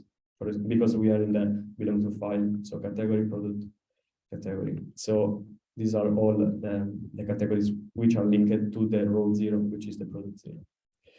Okay, now what we need to do is to run the BGPR preprocessing. This will create objects that will be used by the model later. So it will create a knowledge graph object and a dataset object that will be stored. As you can see, is loading the entities, creating a knowledge graph, cleaning, and making all the computation that it needs to do.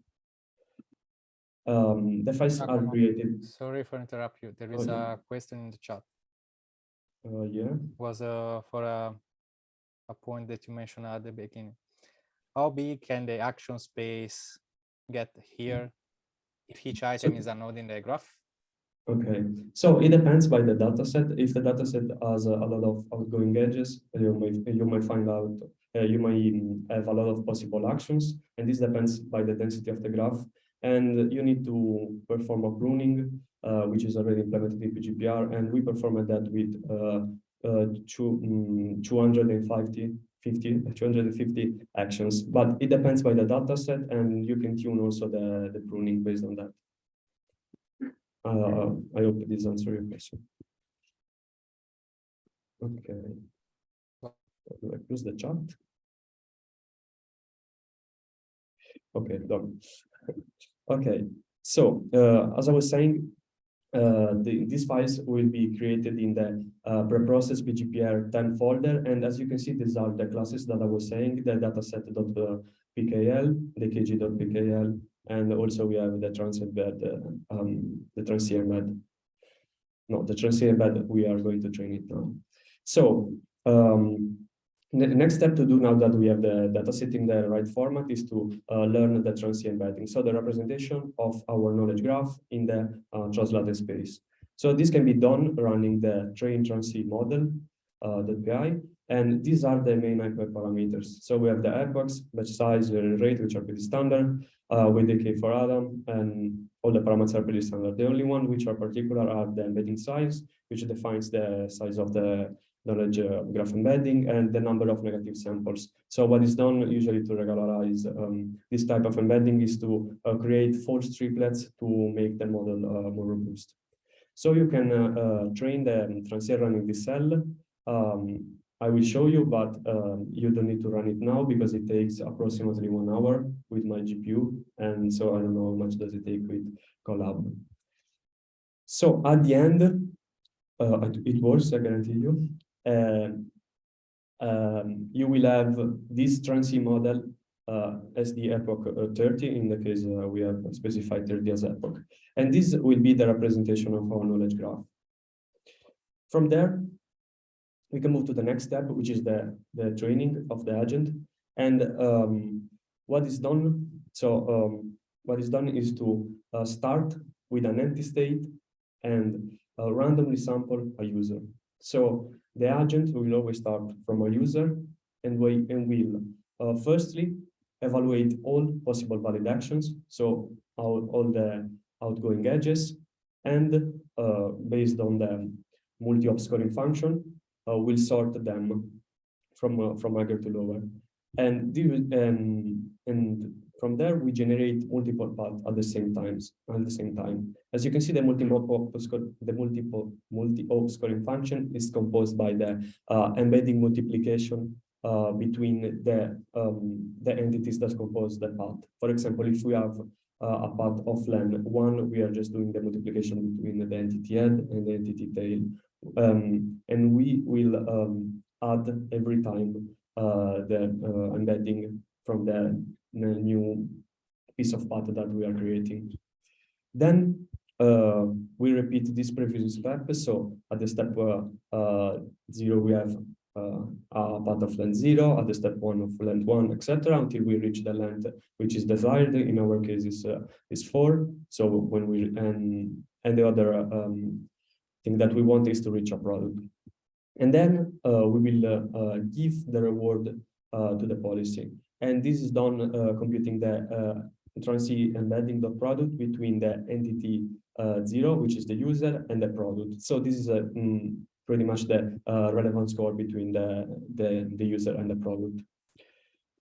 Okay, so at the end, the policy will store the probability of taking the action, and then we will use later to learn to extract the paths. So here you can see the parameters of the train agent, and here you can specify, for example, the max number of action, as they asked in chat before, and the max path length, which in our case is 4, and this thing depend by the metadata that you meta paths that you define, of course. Then we have the gamma that defines the exploitation value, and also we can drop out some actions and have a state history, which means that we are considering also some information about the previous states. You can train the agent running this.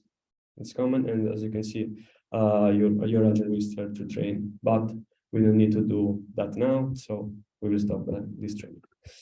Okay, so the files will be created also in TMP, train agent, and you can see that the final file will be policy paths epoch 50. This is our policy. So from there, what we do is to extract the paths from the policy. So what we are going to do is to perform a beam search. If you're not familiar with that, what is this image can help you understand the concept. So we will start composing the path, starting from the user. We evaluate all the possible actions, and this score is the score given by the policy, so the policy that we have already learned. And what we do is to take the first Z1 elements and simultaneously build new paths. Okay, and every one of these will recursively do the same thing. So we are building multiple paths at the same time. And at the end, we will have a complete path. For example, you can see this. User A watched movie F being watched by user U watched by movie P. And this is the final path that will be stored. This is the hyperparameters for the test agent. And here, important parameters can be the top K, which is the number of samples that you take for every beam search. For example, Z1 determines how much you take in the first state, how much in the second, and in the third one. This parameter is very important because we try to use PGPR with higher value of this parameter, and it will produce a lot of paths and can be very useful if you need to perform post-processing, for example. So we can run the test agent from here. And of course, it doesn't work because I can't run it. Okay, so at the end, we will have the our paths, which is policy paths epoch 50. Okay, and this is all for PGPR. So to summarize, we run our mappings, and we can run the pre-processing of PGPR, then train the agent, and then test the agent to extract the paths. So now we will move to the other method, which is Café. So a lot of concepts that we have seen in PGPR can be applied also in Café, which is cost-to-find neural symbolic reasoning. So here again, we will mount our Google Drive and we can start. So this model doesn't rely on reinforcement learning, nor the policy, so it does something similar, exploiting the neural symbols. So, okay. So let's start from the architecture. So here you can see that it's composed by these two main parts, let's say, because the first one is the knowledge graph. And the first part is the user profile of UI, which is a group of what's done is to find meta paths which are more prevalent for a particular user.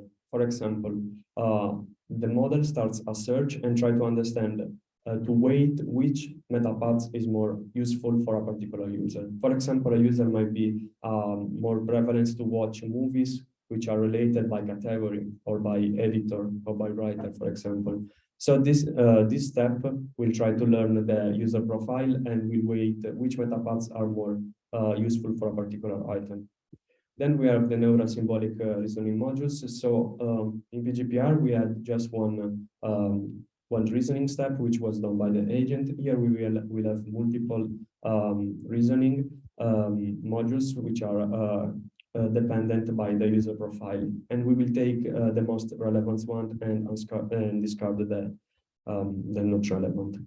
And then using these learn neural symbolic modules, we can extract the paths doing something similar with this profile guided path reasoning.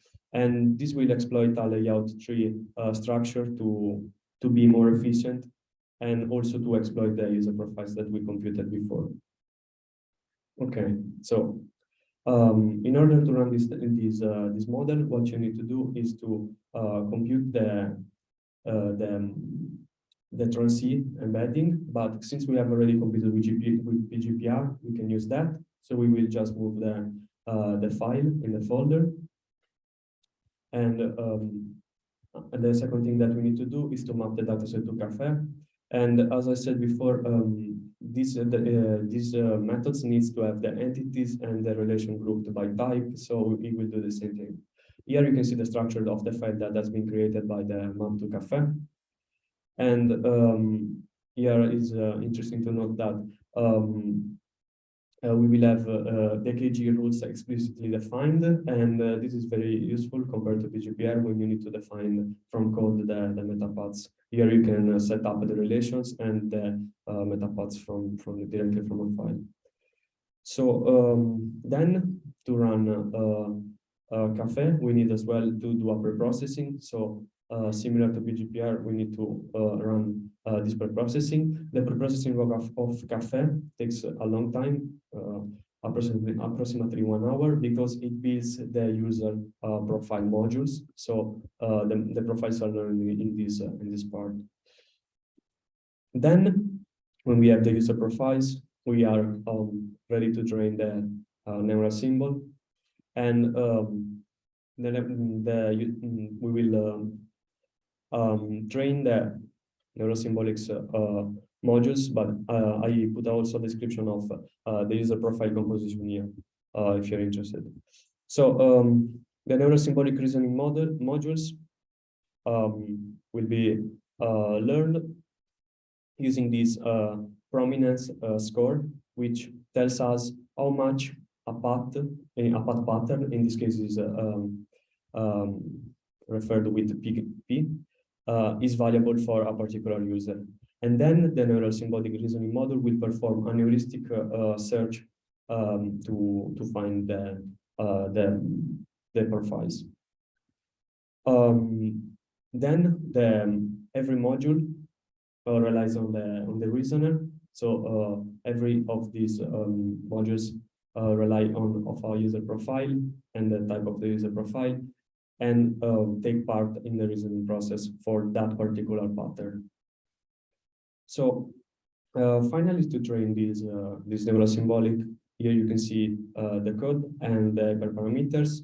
We have the embedding size and the deep module and all the other parameters are pretty standard. Something that to note is that you need to decide ahead which top K you are going to produce, which reduce the flexibility of the model compared to PGPR when you can compute top K of different size. Here you need to predefine which size you want. So here is the learning, but of course I will stop it. And finally, the last part is the extraction of the paths. So we will use the layout tree to extract the paths. And this is done running the execute neural symbol using the do infer as true. And when we run this, we will obtain the final paths. Okay, so that's it for this part. Hope that you understand the main parts, and also I will encourage you to check the notebooks offline because I think it's enough detail to understand all the parts.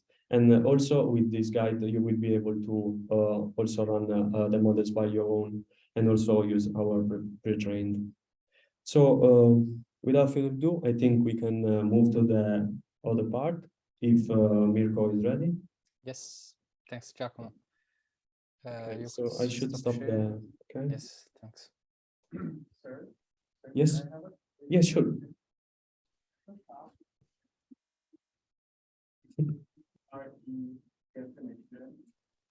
Okay.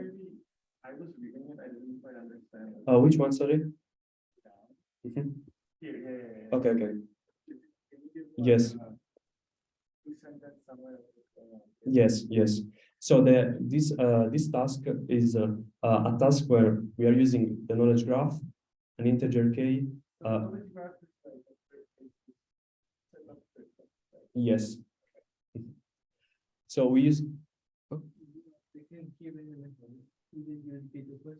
Okay, okay. So the question is, can you elaborate about the KGRE task, rec task?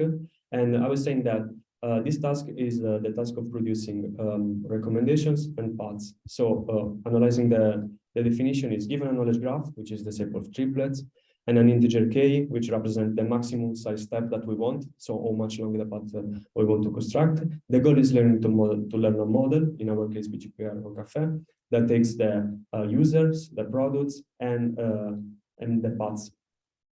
And we produce an estimate of 1, the relevant score between the items, which is done by Transc in our case, because we use user product score, which is this one, and a probability, which is the policy in our case, and LOP is the path. That path is followed to reach the particular product. Yes, I forgot to put the description of the variable, so I will add that later. Yes, sorry. LK is the set of all paths of size K. So F is the relevant product you can use. Yes, F is the product with the Transc embedding. This current function. S is the probability of the path UP, which means start with U and end with a product. Start with a user and with a product. It's the probability of the agent taking that path, and is given by the policy. Okay. You're welcome. Okay, so I can stop the sharing. And Mirko, if you are ready. Yes. Shall I move to Can you see the screen? Giacomo, do you see the screen? Yes. Let me.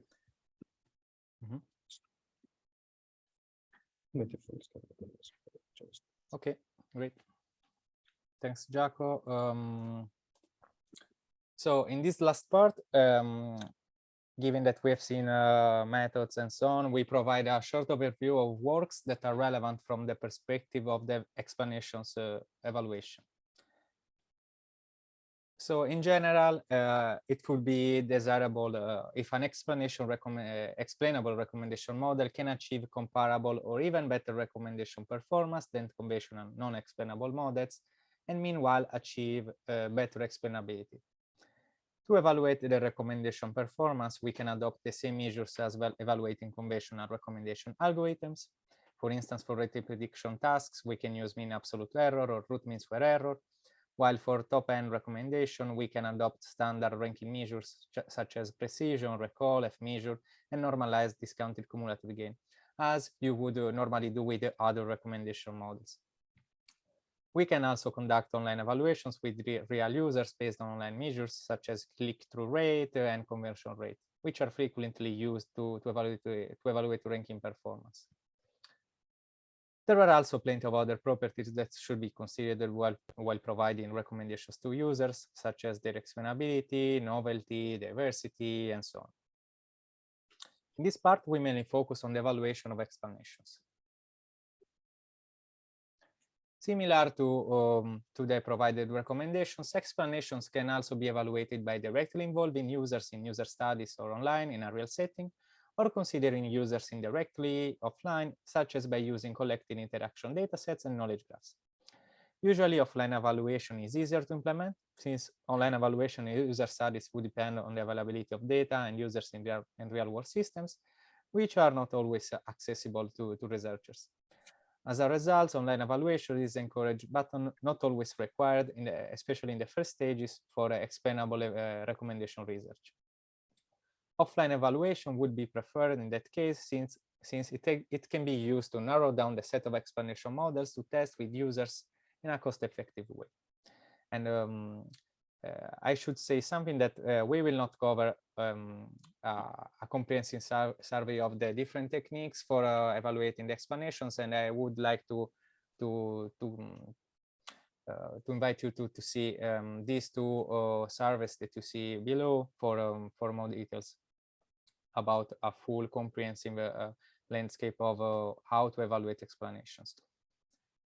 So a straightforward approach to evaluating explanations is through user studies based on volunteers or paid experiments subjects.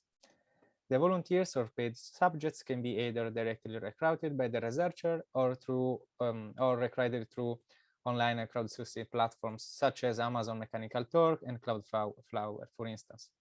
Usually, the study will design some questions or tasks for the subjects to answer or complete, and conclusions will be derived based on the responses of the subjects. Let's see some examples of works that adopted an evaluation based on a user study.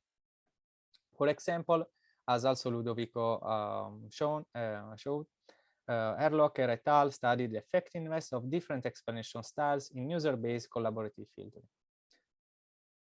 In this research, the study was performed as a survey, and study participants were presented with the following hypothetical situation.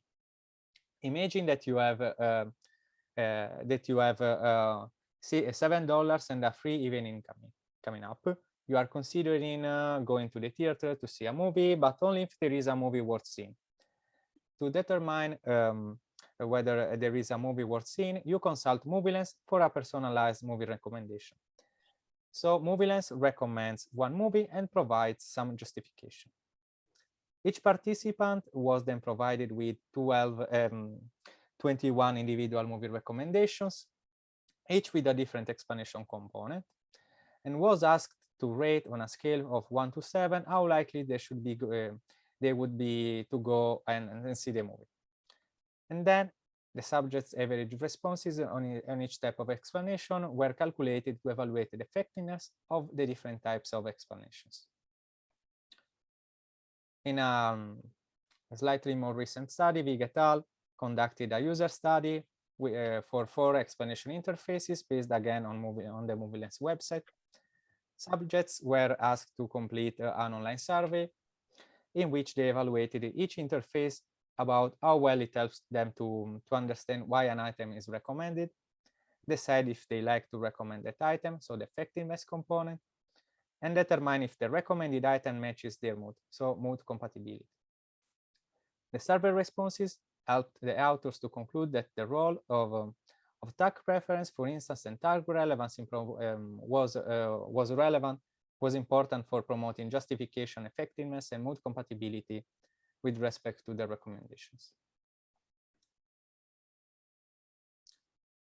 Besides large-scale online workers, we may also conduct user studies with relatively smaller scale volunteers, paid subjects, or manually labeling the explanations. In this sense, Ren et al. Took a random sample of 100 recommendations and manually evaluated their explanations regarding the accuracy of sentiment labels, which helped to verify that the proposed viewpoint-based explanations are more informative than topic labels in prior work in their specific study. As another example, more recently, Wang et al. Recruited participants through Amazon Mechanical Turk to evaluate with a diverse population of users at events a range of explanations. And the study was based on the review data in Amazon and the Yelp datasets. For each participant, the authors randomly selected a user from the dataset, one of the between Amazon and Yelp, and shown these users' reviews to the participant, so that the participant could get familiar with the user. And then participants were asked to infer the user preference based on the reviews that they saw. And finally, they were asked to evaluate the recommendations and explanations provided to the user by the testing model by answering several survey questions from this user perspective. So as you can see, we have a broad range of different techniques to evaluate explanations. And moreover, except for textual explanations, user studies were also conducted to evaluate visual explanations. For example, here Chen et al. Generated visual explanations by highlighting image region of interest to users and leveraged Amazon Mechanical Turk to hire freelancers to label the ground truth images for evaluation. So in this case, the crowdsourcing platform was used for the labeling, not really directly for the evaluation of the explanations. Another approach to evaluating explainable recommendations is through online experiments. Online evaluation and user study, in fact, might be concurrently performed. Sometimes user study can be performed in online platforms, however, they also have significant differences regardless of the operating platform. And user studies usually ask participants to complete certain questions or tasks under given experimental instructions. And as a result, is really important, participants usually know that they are being investigated. With on-file evaluation instead, such as A/B testing, usually the selected users are exposed in the real experimental environment without their knowledge, so unconsciously. And the platform collects user behavior to study and compare the effectiveness of different strategies. Now let's see an example of online experiments for evaluating explanations. Zhang et al. As an example, conducted online experiments focusing on how the explanations affect user acceptance. The author conducted an A/B test based on a commercial web browser, which had more than 100 million users with 26 monthly active users. So was active as a website.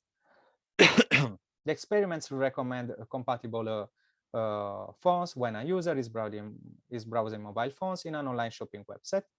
And to evaluate the explanations, 3 user groups were designed, including an experimental group that receives the testing explanations, a comparison group that receives the baseline people who also viewed explanations, and a control group that receives no explanation. And the click-through rate of each group was calculated to evaluate the effect of providing personalized explanations. In general, moving to the last category, there are 2 approaches to evaluating recommendation explanations offline. That means without directly involving the users. One is to evaluate the percentage of recommendations that can be explained by the explanation model, regardless of the explanation quality. And the second approach is to evaluate the explanation quality directly somehow. However, we have to note that more offline evaluation measures and protocols are yet to be proposed for comparing explainative evaluation. And here we are just providing a few examples. For instance, for the first approach, Abdullah and Azuri adopted mean explainability precision and mean explainability recall. More specifically, explainability precision is defined as the proportion of explainable items in the top end on a recommendation list relative to the total number of recommended items for each user. On the other hand, explainability recall is the proportion of explainable items in the top end recommendation list relative to the total number of explainable items for a given user. Wang et al. Proposed a fidelity metric to evaluate explainable recommendation algorithms. And again, this metric was defined as the percentage of explainable items in the recommended items. For the other approach, I would like to provide an hint towards our recent SIG-IR paper, where we conceptualized 3 novel properties that model the quality of explanation paths that are used to generate the explanations. The first perspective that we will see here is related to the recency and of the linking interaction that we use in the path. And the assumption is that the recency of the linking interaction presented in the reasoning path matters. In particular, a recent linking interaction, for instance, can help the user to better catch the explanation, while older interactions might not be perceived as valuable or not remembered. Here on the top, you can see a timeline of user interactions sorted from less to more recent. For this user, a candidate recommended product, the silent of the lamps, for instance.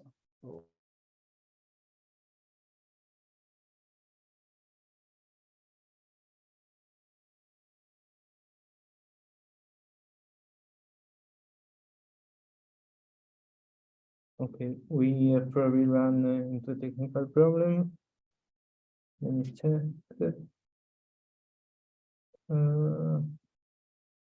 Okay, so Miko's laptop has had a slight issue.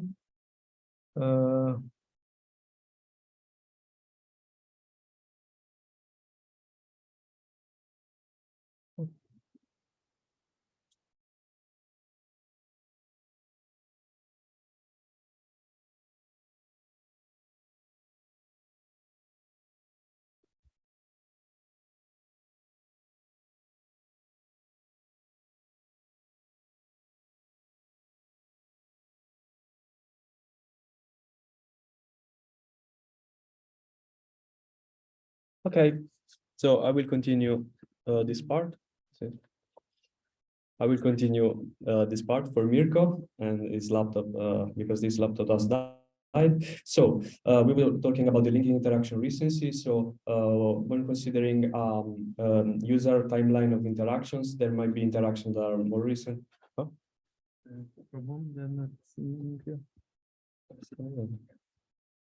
okay. Sorry. It's fine now. Considering these users interaction timeline, you can see that of course the user have interacted products in different times, and what can be done is that there might exist products that can be explained using multiple explanations. For example, the silence of the lamp can be explained using 2 different parts. One is based on the linking interaction, the gladiator, so based on a previous interaction with this movie, and one based on the old interaction with the Breakfast Club. So when we have this choice between 2 parts, the idea here is to show the one which is more with us a recent interaction which is more recent.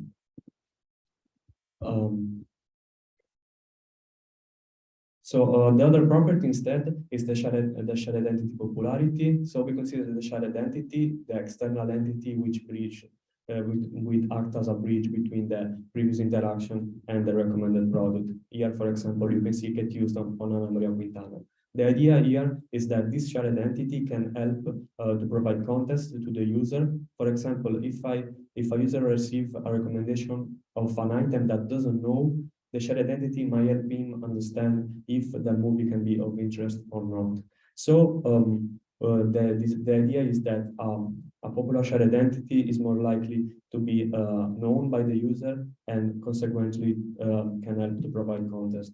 Here in the example, you can see that if we recommend Almost Famous and we have two paths, one based on Kate Houston and one based on Ana Maria Quintana, according to this metric, we can choose the one based on Kate Houston, which is more popular and is more likely that the user knows that actor. And the popularity is based on the degree. So how many relations, how many relation that entity has with other entities, which means in the case of an actor, for example, the degree tells us how many movies as an actor starred. Finally, the diversity of the path type is considered for a group of explanations. For example, if we have this top K, we can see that the different colors represent different path types, and the path types are defined by the type of the entity. For example, we can have director, producer, etc. And we provided a measure to understand how many relations are present in the top K. And this can be useful because the diversity is known to help human understanding and also to provide more surprise and long-term engagement. And yeah, so as a summary of the evaluation metrics, a desirable explanation recommender model will not be able to provide high-quality recommendations, high-quality explanations, because there is a trade-off between these two properties. And also, explainable recommender model would be evaluated in both perspectives. Finally, the quantitative methods include online, offline, and user studies approaches. Qualitative evaluation is usually implemented by case studies over the generated explanation and is very useful to make people understand what the explanation looks like. This is very useful also when we are doing papers. A lot of papers about explainability doesn't show what is the explanation that is provided, and the case study can help to better visualize the explanation. Okay. Okay, just to let you know, we're sorry, we are like 15 minutes late. If we're all fine, we continue since this is the last question, but we wanted to let you know that, I mean, we were supposed to finish now, but we have 50 more minutes and then we're finished. We are done, okay? Sorry for the delay, just wanted to let you know. Okay, so let's move to the last and so on part. And so again, you can find this Jupyter notebook in the folder. And the fourth one, it's about generating the explanations and evaluating the recommendations. Oh, sorry, second. So the third one is the CAFE, so cost to find. The second is PGPR.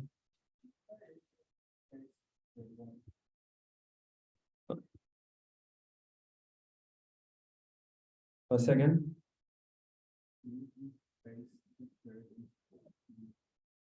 Okay, yes, of course. So third one.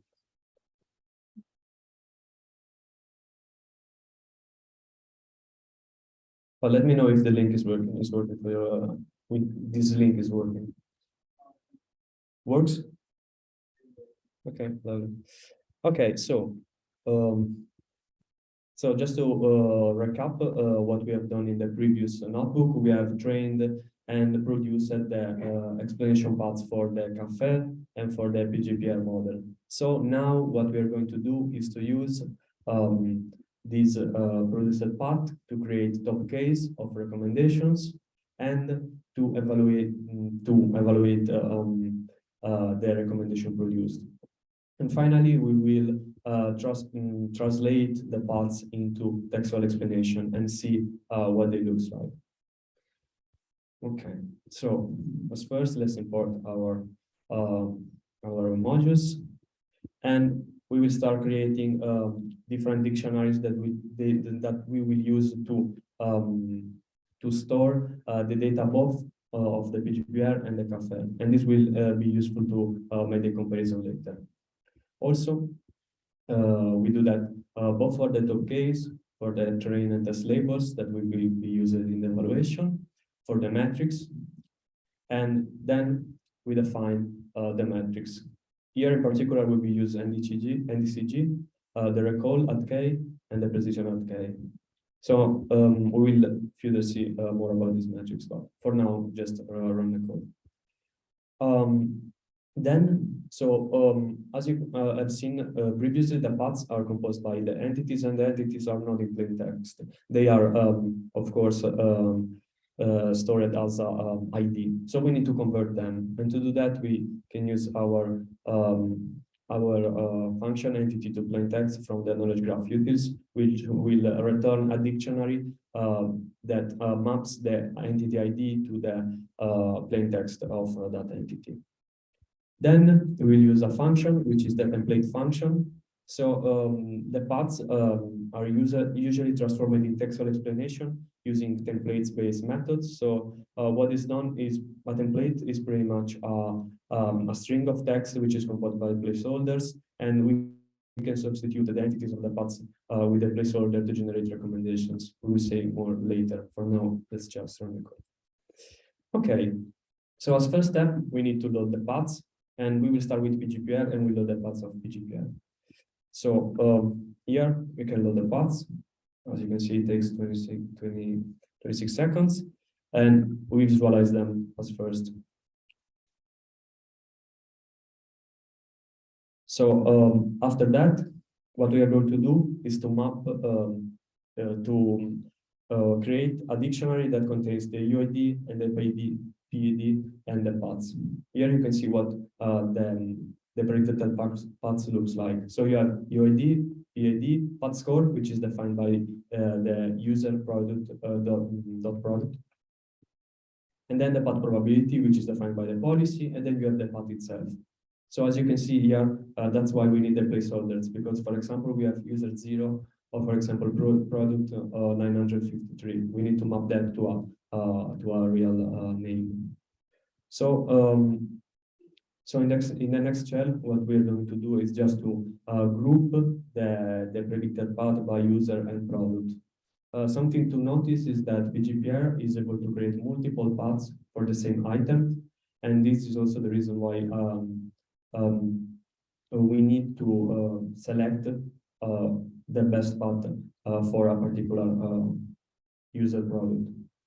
And we are going to do that now. So so here what I'm doing just to visualize the mapping, which is taking a random user, a random product, and showing what a path looks like. And this is done to show you that this user and product have multiple paths. For example, you can see that there are multiple paths. So for the top N generation or top K, what we need to do is to load the train labels and test labels. In particular, we are assuming that we are not going to recommend products that the user have already interacted with. So we use the train labels to discard them, and the test labels, of course, we use that to evaluate. So as I was saying before, we need to select the best predicted path. So for every UID and PID, we will choose the path with the maximum probability, which is done by this function. So we will sort by probability, and we select the one with the highest value. In this way, we reduce the number of paths, and also for this purpose, we want to have just one explanation path for item. We don't need more. But this can be useful maybe to generate explanation which are more complex. Aggregating more paths can be an interesting thing to do. Okay, and here you can see how we have done that. So as next step, what we need to do is to create the top K. So for create the top K, what we're going to do is to use the best predicted path, sort them by score. So the user product relevant score, which is in the position 0. And then if they have the same score for probability, and take the first N, which in our case is 10. This will create the top Ks for every user. If we take a random user, for example, we take the first element, you can see that this is the recommended product, this is the associated path, which ends with that product. Okay, Then for the evaluation, we will measure the NDCG, recall, and precision. So the NDCG, I think most of you are familiar with it, but it's a metric that measures the quality of a ranking. So we consider the position with a weighting factor. The recall that measures the number of correctly recommended items among all the possible recommendations from the user. So data set in our case. And the precision that measures the number of correctly recommended items among all the recommended items. So in order to evaluate, what we do is to go through all the top case and store in the its based on the index, which means the position in the ranking. If we have done an it, so with 1, or if not, with a 0. So an it is obtained when the product which is recommended is in the test set of the user.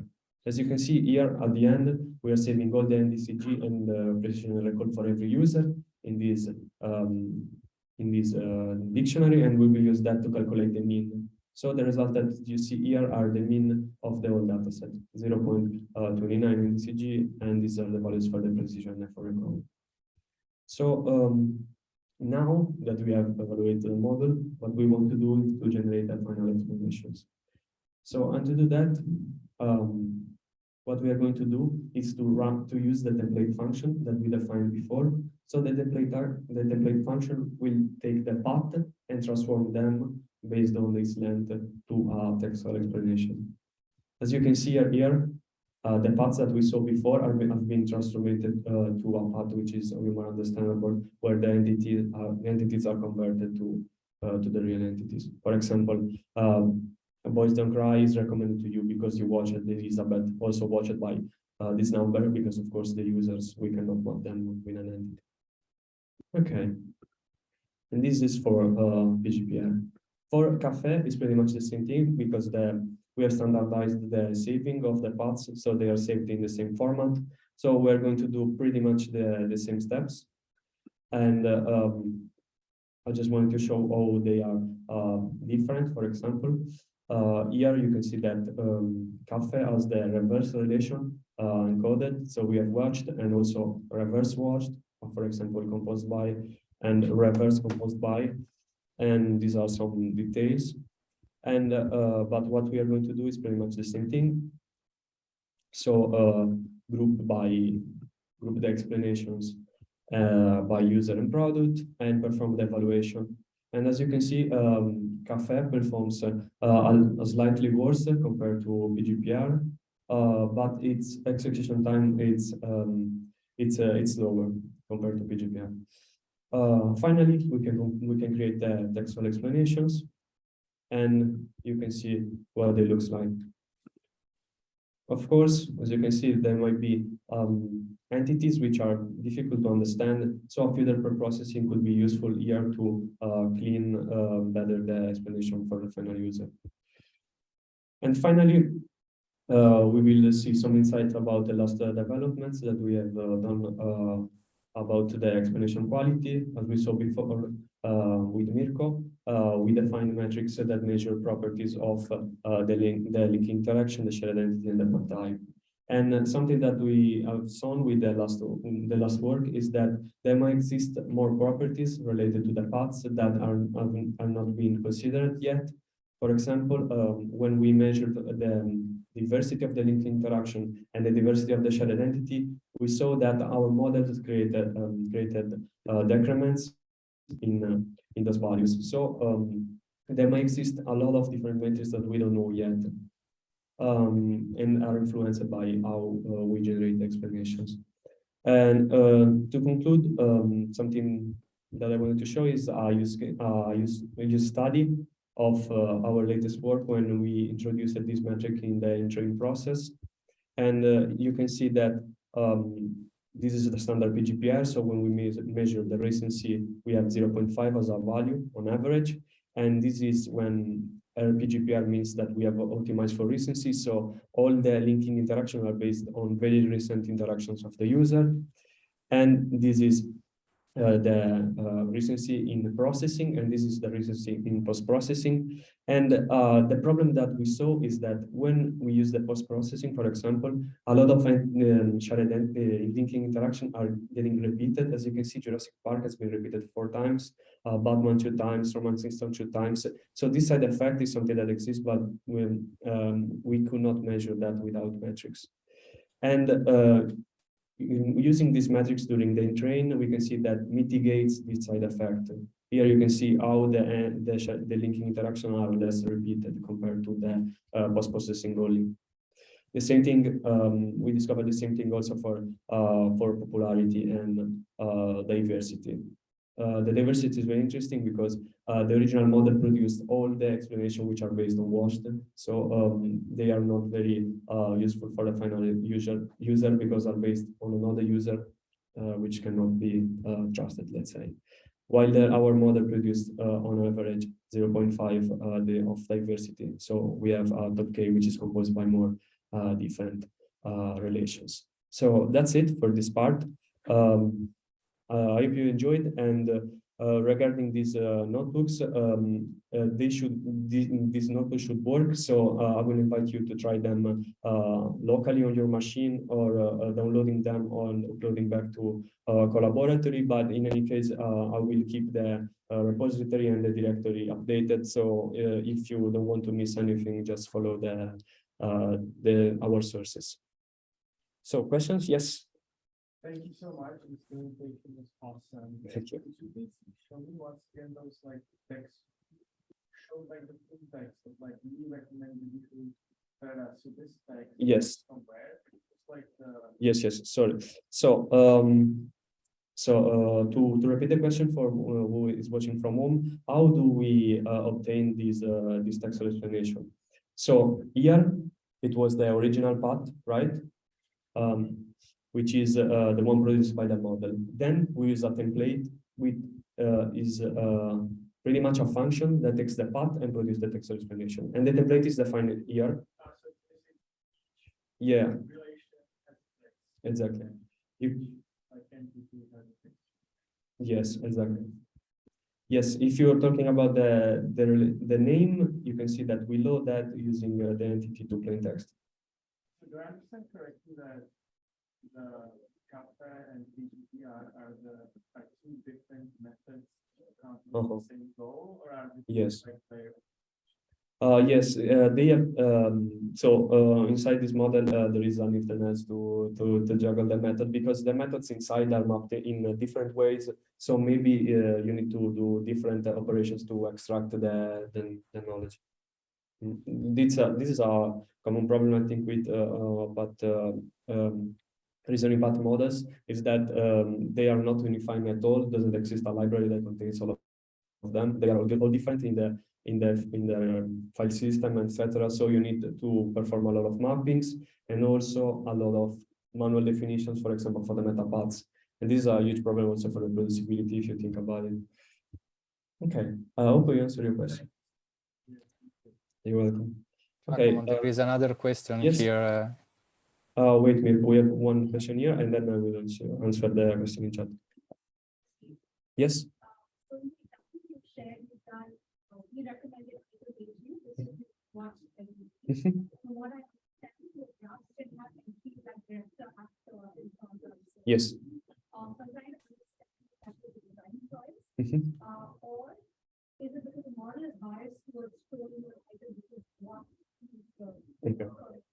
Yeah, that's a great question. So the question is why we have let's say a lot of explanation which are based on watch. There is something like a bias toward that relation, and I would say yes, because the watch relation is very prominent in the data sets. Because just imagine with movements, you have 1 million interactions, and then you have the knowledge graph, which is composed by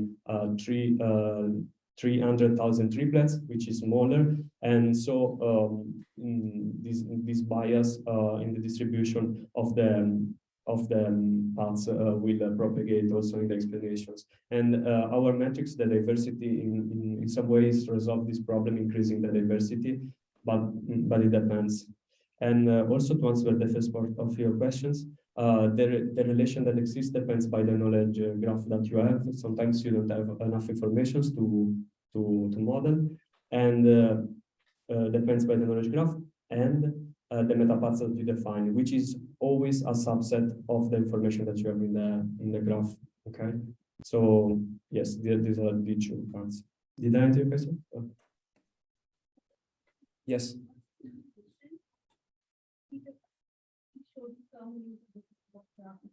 You also showed the different attributes of the path. So there's these big nodes, popular titles, that then serve as a source to others. So if I want to show stakeholders, you might say, I'm not really convinced that the path is the reason why you need it. So they want to approach those repeated activities. Okay.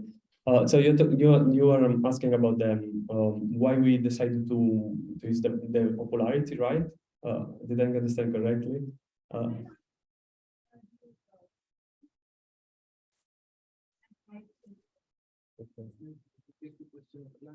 Okay. Yeah, we are sorry. We are out of time. Please write me, and I will answer your question. All right. Yes, of course, later. not online later. Okay. Fine. Yeah. We are really late on time, so we will go for the open challenges with Mirko Maras and. Yes. Yes. Yeah, Giacomo, there are also two questions in the chat. You can answer them while I'm talking. So sorry for the previous issue with my laptop. Now should be okay. I will share again. Giacomo, you should stop sharing. Okay, great. Thanks.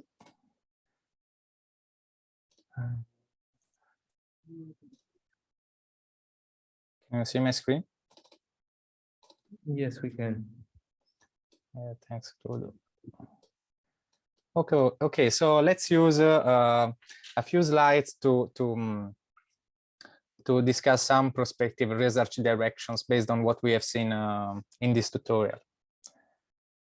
So one first challenge is related to the KG component. So running knowledge-based recommender systems in a novel domain naturally assumes that a knowledge graph is available for the considered dataset.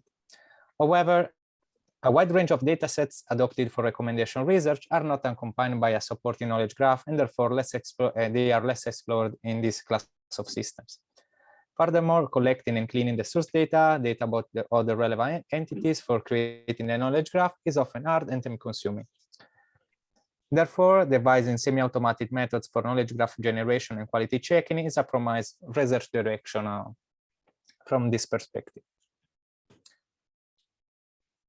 Next, currently most KG recommender systems build a graph by incorporating item-side information only, while fewer models consider user-side information. However, user-side information such as the user network or the user demographic information can also be naturally integrated into the framework of current KG-based recommender systems. For instance, recently, Fan et al. Used the GNN to represent a user-user social network and a user-item interaction graph separately, and shown that this model can outperform traditional collaborative filtering-based recommender systems with user social information. And another recent paper from Shah et al. Integrated user relations into the graph and shown the effectiveness of this strategy. Therefore, considering user-side information in a knowledge graph could be another research direction. Knowledge graph embeddings methods have been used in all the three kinds of knowledge-based recommender systems, as we have seen.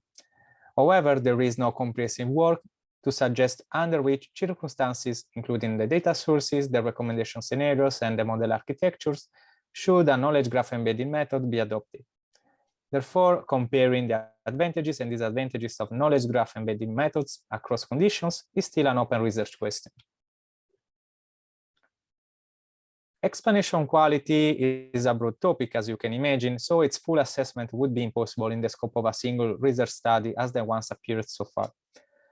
Furthermore, testing explanations with user studies and online is expensive in terms of costs and time. An offline evaluation matrix for explanation quality can help to narrow down the set of recommender systems alternatives to test with real users. However, the proposed offline properties and matrix are not exhaustive by any means, and further studies should be conducted. Traditional beyond accuracy metrics that have been explored in the traditional recommender system research, like serendipity, diversity, and novelty, can be further elaborated in the context of reasoning paths, as we have seen with Giacomo before.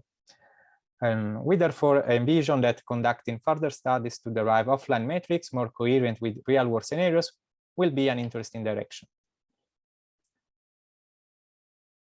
Recently, works on cross-domain recommendation have appeared, and the motivation is that behind them is that interaction data is unbalanced across domains. For example, on the Amazon platform, the book subset is larger than other domains.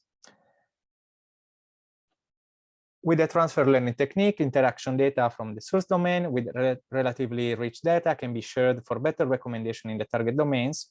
And in this sense, Zhao et al., for instance, introduced the PPGN, which puts users and products from different domains in one graph and leverages the user item interaction graph for cross-domain recommendation. Although this model outperformed the other state-of-the-art methods significantly, the user item graph contains only interaction relations and does not consider other relationships among users and items. Therefore, it could be promising to incorporate different types of user and item side information in the graph to improve the performance of cross-domain recommendation. And as we highlighted in the explanation evaluation part, there is plenty of work starting to propose online and offline metrics for explanation quality evaluation.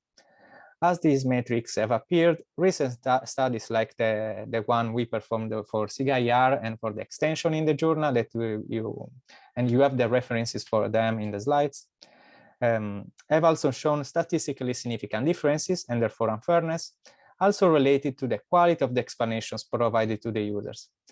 These findings call for a deeper assessment of the impact of knowledge-based recommender systems and their explanations across demographic groups, and also call for countermeasures against the disparities.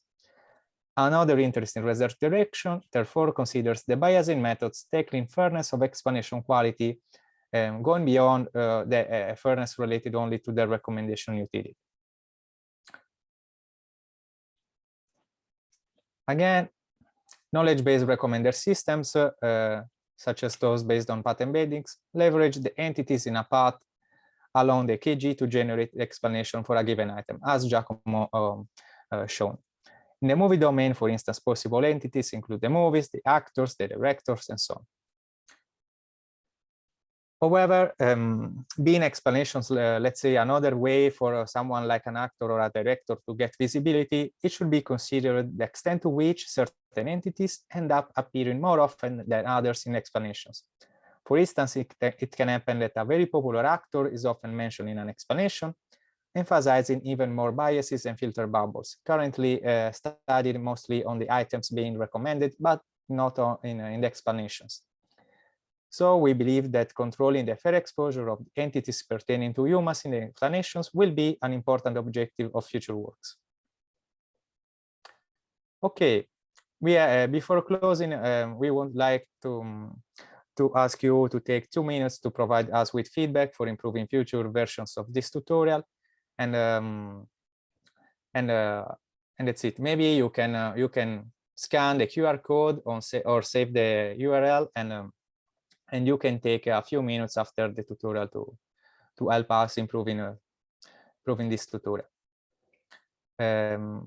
Giacomo, Ludovico, I think that we are going to close. If you want to say something, otherwise I can close. Okay, no, we're here. So thank you very much for those who attended this tutorial, and we hope you enjoyed it. As we have mentioned in the website, the slides, there's also some questions online. The slides will be shared after the tutorial, probably not today, because in Italy it's quite late now, so probably it will be tomorrow. And the notebooks are online and we're available via email for anything that you might need. Again, thanks a lot for joining us and for your time. We see you around in the conference. Cheers.